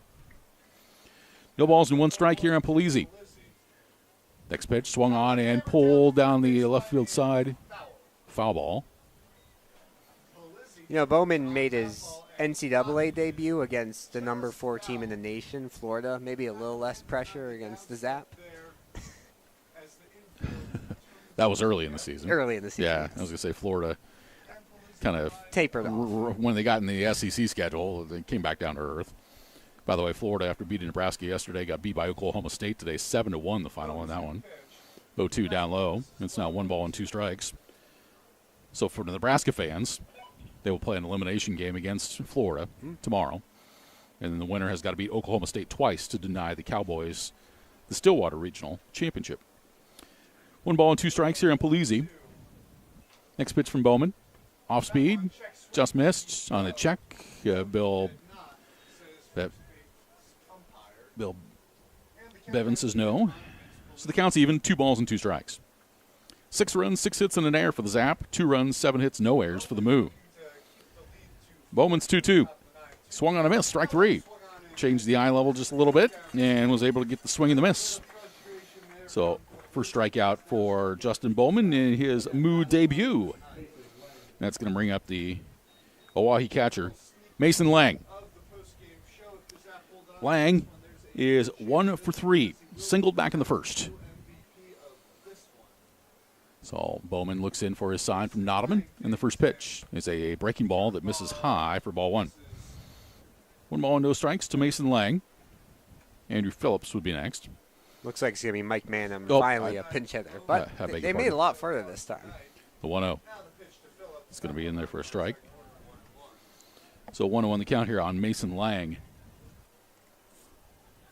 1 out, nobody on, top of the ninth. OAHE leading 6-2 in the first of this 3-game series. Comes the 1-1. That's high and gets the backstop. So the count out, 2 balls and a strike here on Mason Lang. This is a good feeler for the Moo coaching staff. Always good to have some lefty bullpen options. Bowman was one of just 2 lefty relievers this year for Columbia. But if they can have another viable option as a lefty out of the bullpen, that would be big. 2-1. And it's going to miss low and away. So the count now goes to 3 balls and 1 strike on Mason Lang. 1 out with nobody on here in the ninth. Calm wind tonight, so hasn't played a factor in the ball game. The 3-1. Swung on and foul back. That's the count now, 3 balls and 2 strikes. 3-2 on Mason Lang. Tomorrow, a little bit earlier with the Sunday game, 5:05 is the first pitch. And a lot of great activities on Sunday. And Sunday ball fun games. day. Yeah. Here's the 3-2. And that pitch sails just above the letters for ball 4. So Lang draws the base on balls, and the Zap have a base runner with 1 down here in the top of the 9th.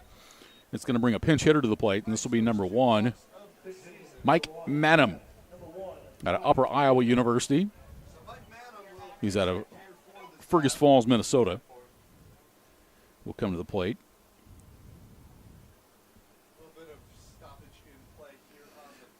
So Manham will swing a bat here in the 9th. Will you be getting yourself a mini ice cream sundae, mini helmet sundae? You know, there's a potential. It could happen.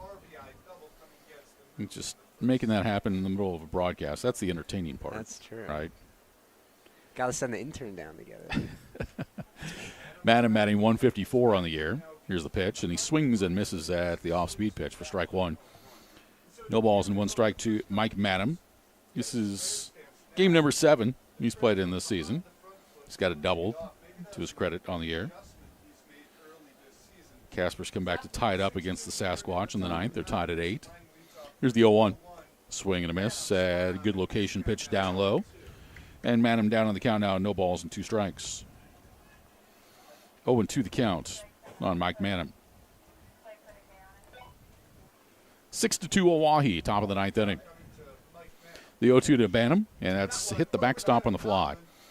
So down to second base is Lang on the wild pitch. 1-2 the count here on Mike Manham. Emiliano Curiel is on deck. He made everybody happy here by striking out last time around as the beer batter. 1-2 as Bowman will go back to work. Next pitch. Swing and a miss. Strike 3. Manham chased it. And 2 strikeouts for Justin Bowman. Yeah, he's looked good in his first couple of batters faced here as a member of the Moo squad. Had a couple high pitches the first at-bat and ended up giving up that walk to Lang, but showing some promise here for the lefty out of Georgia. So here's Curiel, 1 for 4. RBI single, scored a run in the 6th inning. It was that insurance inning, if you will, for the Zap when they played it a couple runs. Bowman's first pitch, and Curiel swings and misses for strike 1. The Zap haven't had a hit since that inning. They had 6 up to that point, haven't had a sit, but they've been able to keep the pressure on the Moo because of all these walks and smart base running. Bowman's got his sign. Now he gets ready as he checks the runner at second. The 0-1. Swing and a miss. Strike 2. So Bowman ahead in the count. No balls and 2 strikes. They're going to go to the bottom of the 9th, and Spearfish tied at 8. The Sasquatch will have a chance to walk it off if they can get a run against the Spuds. No balls and 2 strikes here on Emiliano Curiel. Bowman's got his sign and the pitch. And then missed down and away. Nottleman able to block it. So the count now, 1 ball and 2 strikes. Buck Snabes wants an opportunity. He's on deck. The move out hit the Zap tonight, 7-6. But timely hitting. That's the difference in this one so far. Bowman pivots the body as he looks in to Nottleman for the sign. Now he straightens up, and he'll step off the back of the rubber.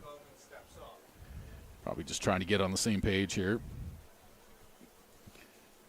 And got new players that never played with each other before. Yeah. Communication's the key. The 1-2. Breaking ball, down and in. Check, did he go? No, he didn't. So the count is even at 2 balls and 2 strikes. Yeah, I didn't think he went. Curiel thought he did. Curiel thought he was on his way to the dugout. Don't see that often. No. The pitch was down and in and on his and T. Smith, who is a character as our home plate umpire, he's just shaking his head behind home plate. 2-2 the count. Next pitch. Swung on and pulled toward left field, base hit.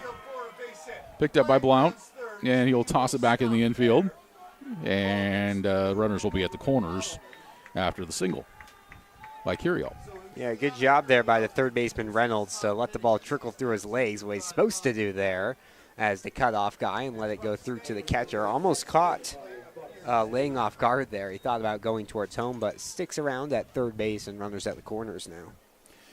So it continues for the 8-hole hitter, Buck Snabes.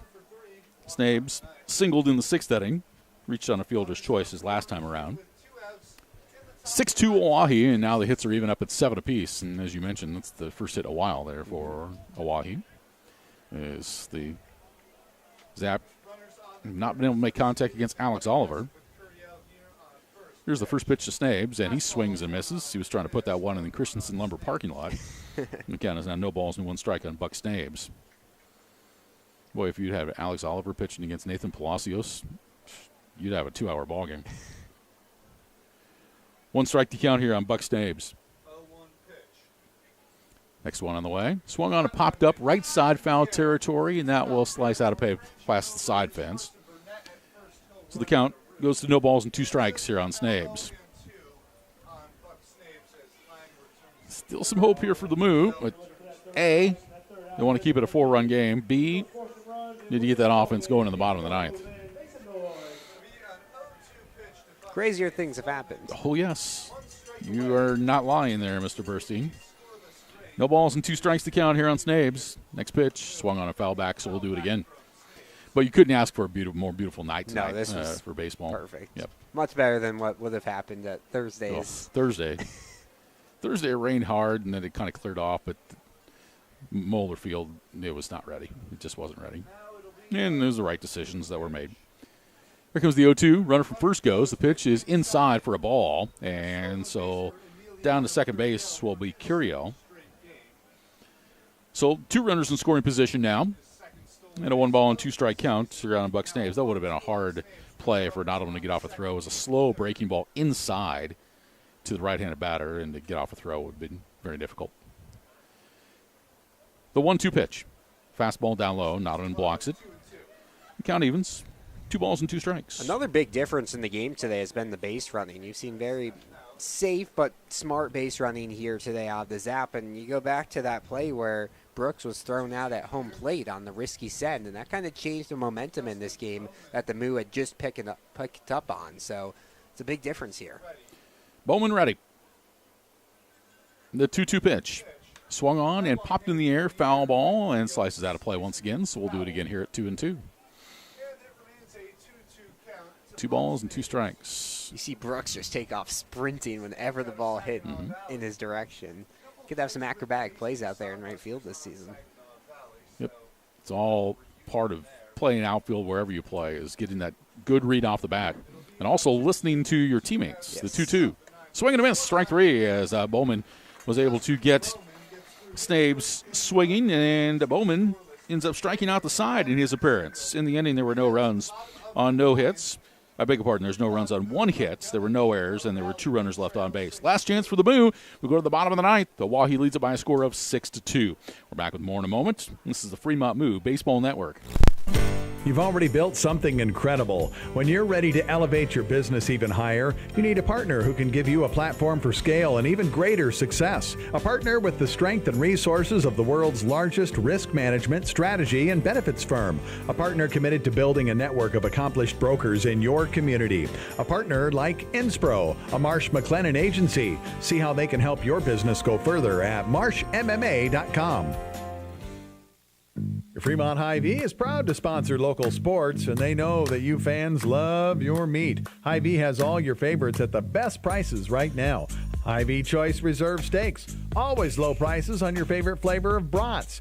Boneless, skinless chicken breasts, chicken grillers, America's pork chops for the grill, and the best cuts of salmon and seafood. Shop online right now. Go to HyVeeIslesOnline.com and place that order. Your Fremont Hy-Vee. Proud to be a part of local sports.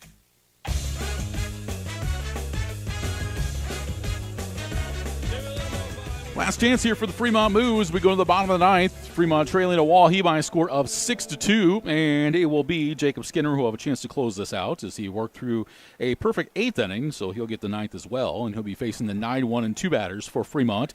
It'll be Trey Brooks, Miles Meadows, and Josh Blount, the scheduled batters.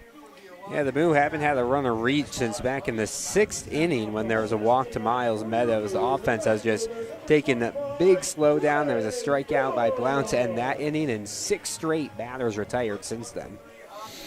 Here's Trey Brooks, 1 for 3, singled in the 6th inning. And the key here is to get a runner on here early in this inning for Fremont, obviously. First pitch to Brooks. He swings and pops this one in the air, foul down the right side, and it's over into the Zap bullpen, out of play. So the count, no balls and 1 strike to Trey Brooks. I think there's a little threat of rain tomorrow. It might cause some problems, but hopefully not. Hopefully we can get through it. 1 strike to count here on Trey Brooks. Skinner now ready. The 0-1 on the way. Fastball high.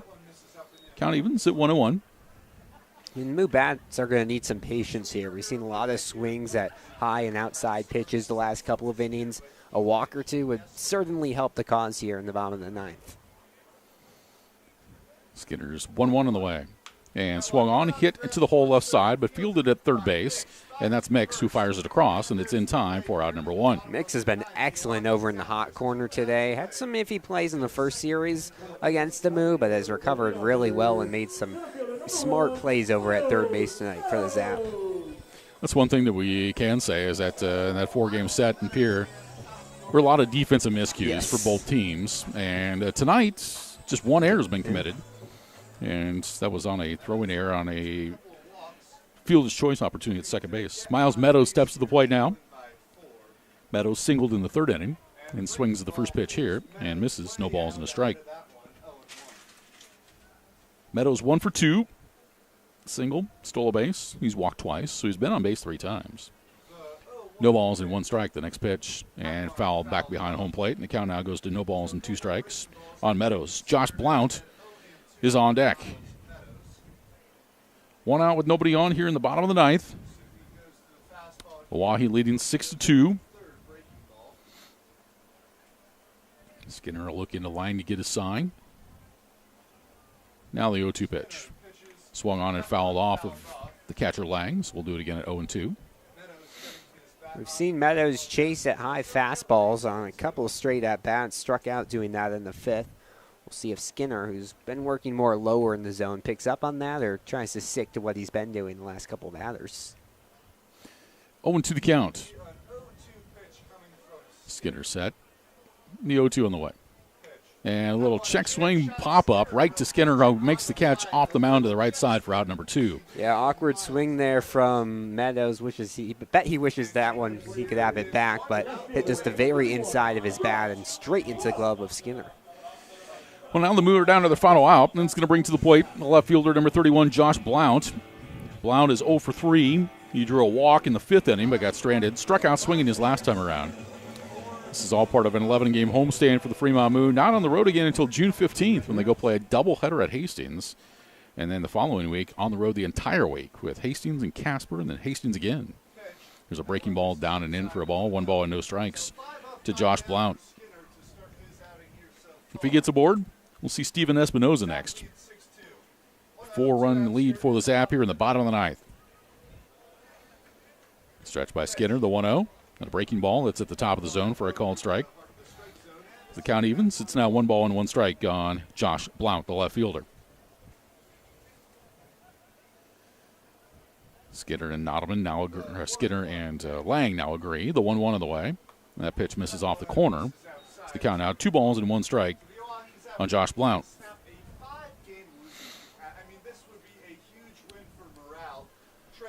2-1 is the count. Skinner ready, and the 2-1. Swung on and off the hands, might be a broken bat. Popped up left side, Mix makes the catch, and that's the ball game. So the OAHE Zap have defeated the Fremont Moo here at historic Moeller Field tonight. As the final score in this one here this evening is OAHE 6 and Fremont 2. The Moo retired in order in the bottom of the 9th inning. 6-2, OAHE wins it. We'll come back with our postgame report in just a moment. This is the Fremont Moo Baseball Network.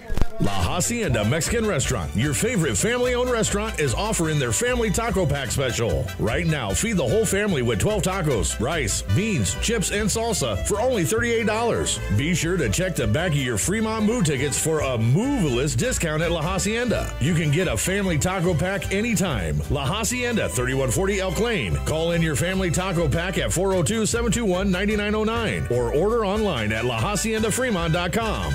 They cater too.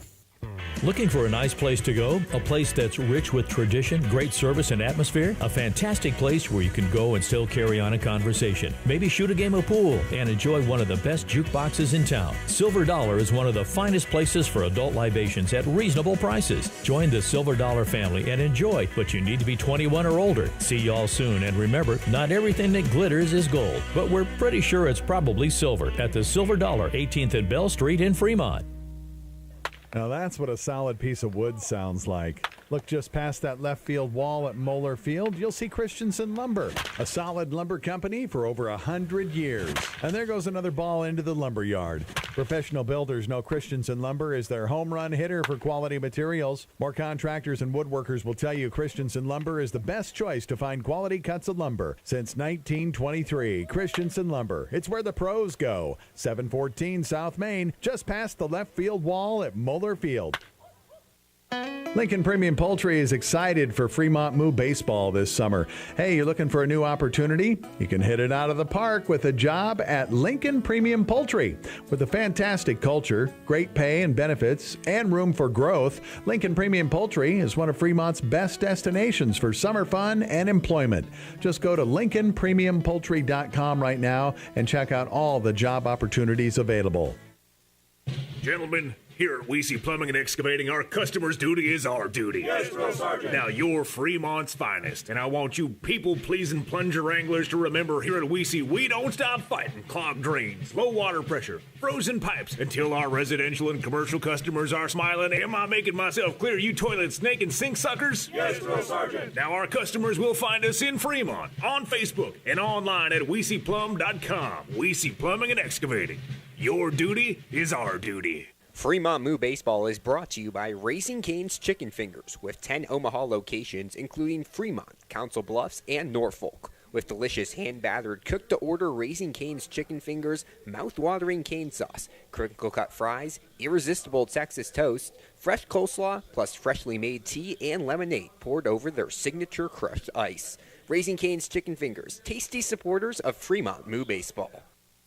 Hi, Sean Callahan here for Tommy's Express Car Wash on East 23rd in Fremont. Have you given the Unlimited Tommy Club a try? Just download the Tommy's Express app, and guess what? When you download it now, you get your first month free. That's the Tommy Club, keeping your car clean every day. Wash as many times as you want each month. The Tommy Club starts at just $24.99 per month. Sign up today at Tommy's Express Car Wash in Fremont. Buffalo Wild Wings is your headquarters for great food, cold drinks, and is the place to sit and watch the game. Wings, tenders, burgers, sandwiches, and wraps, tacos, and more. Get to try one of B-Dub's fantastic sauces. B-Dub's takeout and delivery is now Buffalo Wild Wings Go. For a limited time, add a 6-count of traditional or boneless wings and get them for free using promo code GOWINGS on all orders of $10 or more. Located at 1220 East 23rd Street, Suite 300 in Fremont. Buffalo Wild Wings. Wings, beer, sports.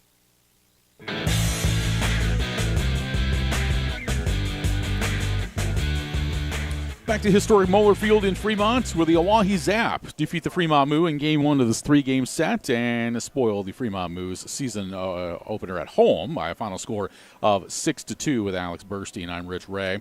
Ball game that moved with a pretty decent pace tonight. Took 2 hours and 55 minutes, and OAHE gets the victory. For the ZAP tonight, 6 runs off 7 hits, committing 1 error.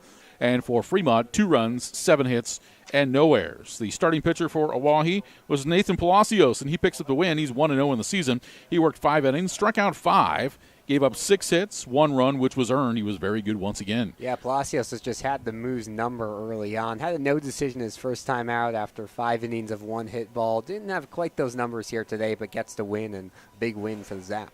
Lucas Crichton worked to 2 innings of relief. He struck out 3 and had 2 walks, gave up 1 hit, and had 2 wild pitches.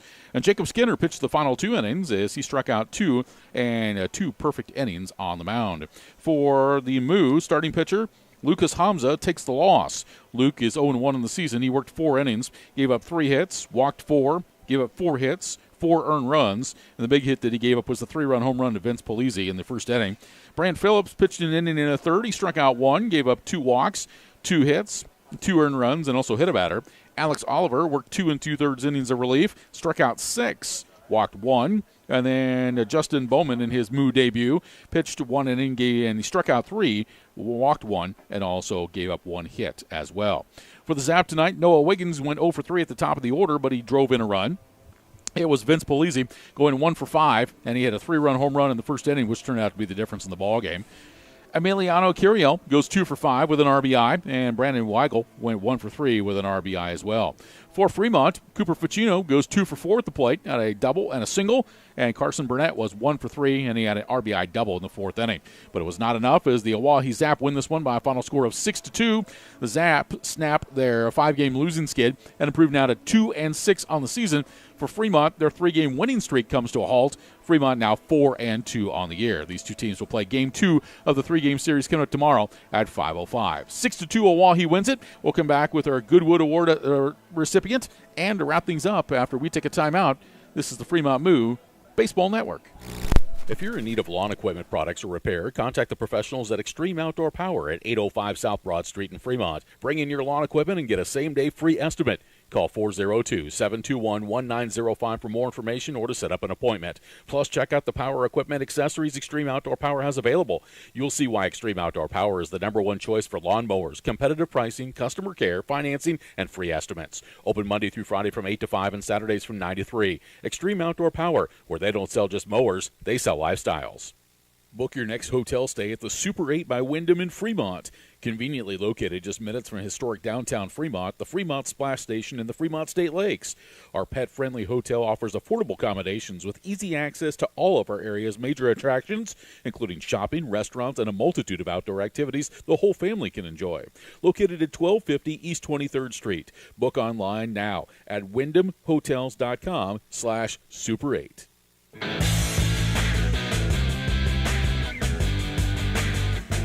Back at historic Bowler Field, where the Fremont Moo are on the back end of a 6-2 contest tonight, falling in the home opener to the OAHE ZAP. And the ZAP now 2-6. Fremont now 4-2 on the year. Time to announce our Goodwood Award recipients. And Goodwood is brought to you by Christensen Lumber. When you need good wood, see Christensen Lumber. Quality wood products for more than 100 years. Just beyond the left field fence here at historic Bowler Field on South Main Street in Fremont. Go to christensenlumber.com online. Alex, who had good wood tonight for the move? We're going to give it to Carson Burnett, the freshman out of Ohlone College, for his RBI double in the 4th inning. Scored Grant Nodelman, who had gotten aboard with a double, and seemed there that the Moo might have some offensive momentum. That didn't come to fruition, but a good at-bat for Burnett. He went 1 for 3 on the day with that RBI, and some hope for the future for Burnett. You bet. So although the Moo would have liked to get this one here tonight, still many more opportunities, and they will try to even up this series tomorrow afternoon. And a 5:05 contest here at historic Moeller Field will be on the air at 4:45 for Game 2 of the 3-game set.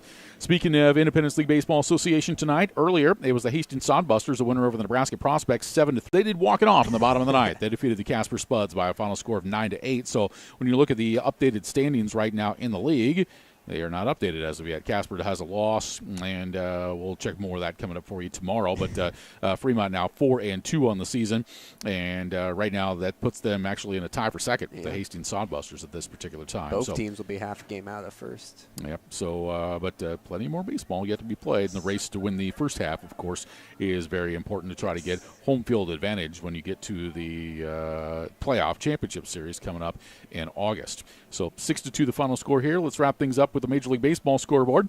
Bottom of the second inning at Wrigley Field, the Reds lead the Cubs by a score of 4-0. They're at the end of 4 in San Francisco, where the Yankees lead the Giants 4-2. Bottom of the third inning in Los Angeles, the Dodgers lead the Rockies 2-1. Final scores earlier today: Pittsburgh over Toronto 8-1, Baltimore over Tampa Bay 9-5. The Diamondbacks down the Mets 10-5. The Brewers defeat the White Sox in 10 innings 4-3. It was Boston over Detroit 6-3. Houston defeats Minnesota 5-2. The Athletics down the Braves 11-9. The Padres over the Royals 7-3. Texas shuts out Miami 7-0. It was Cleveland over Washington 3-2. The Mariners blanked the Angels 9-0, and it was the Phillies over the Cardinals by the final score of 6-1.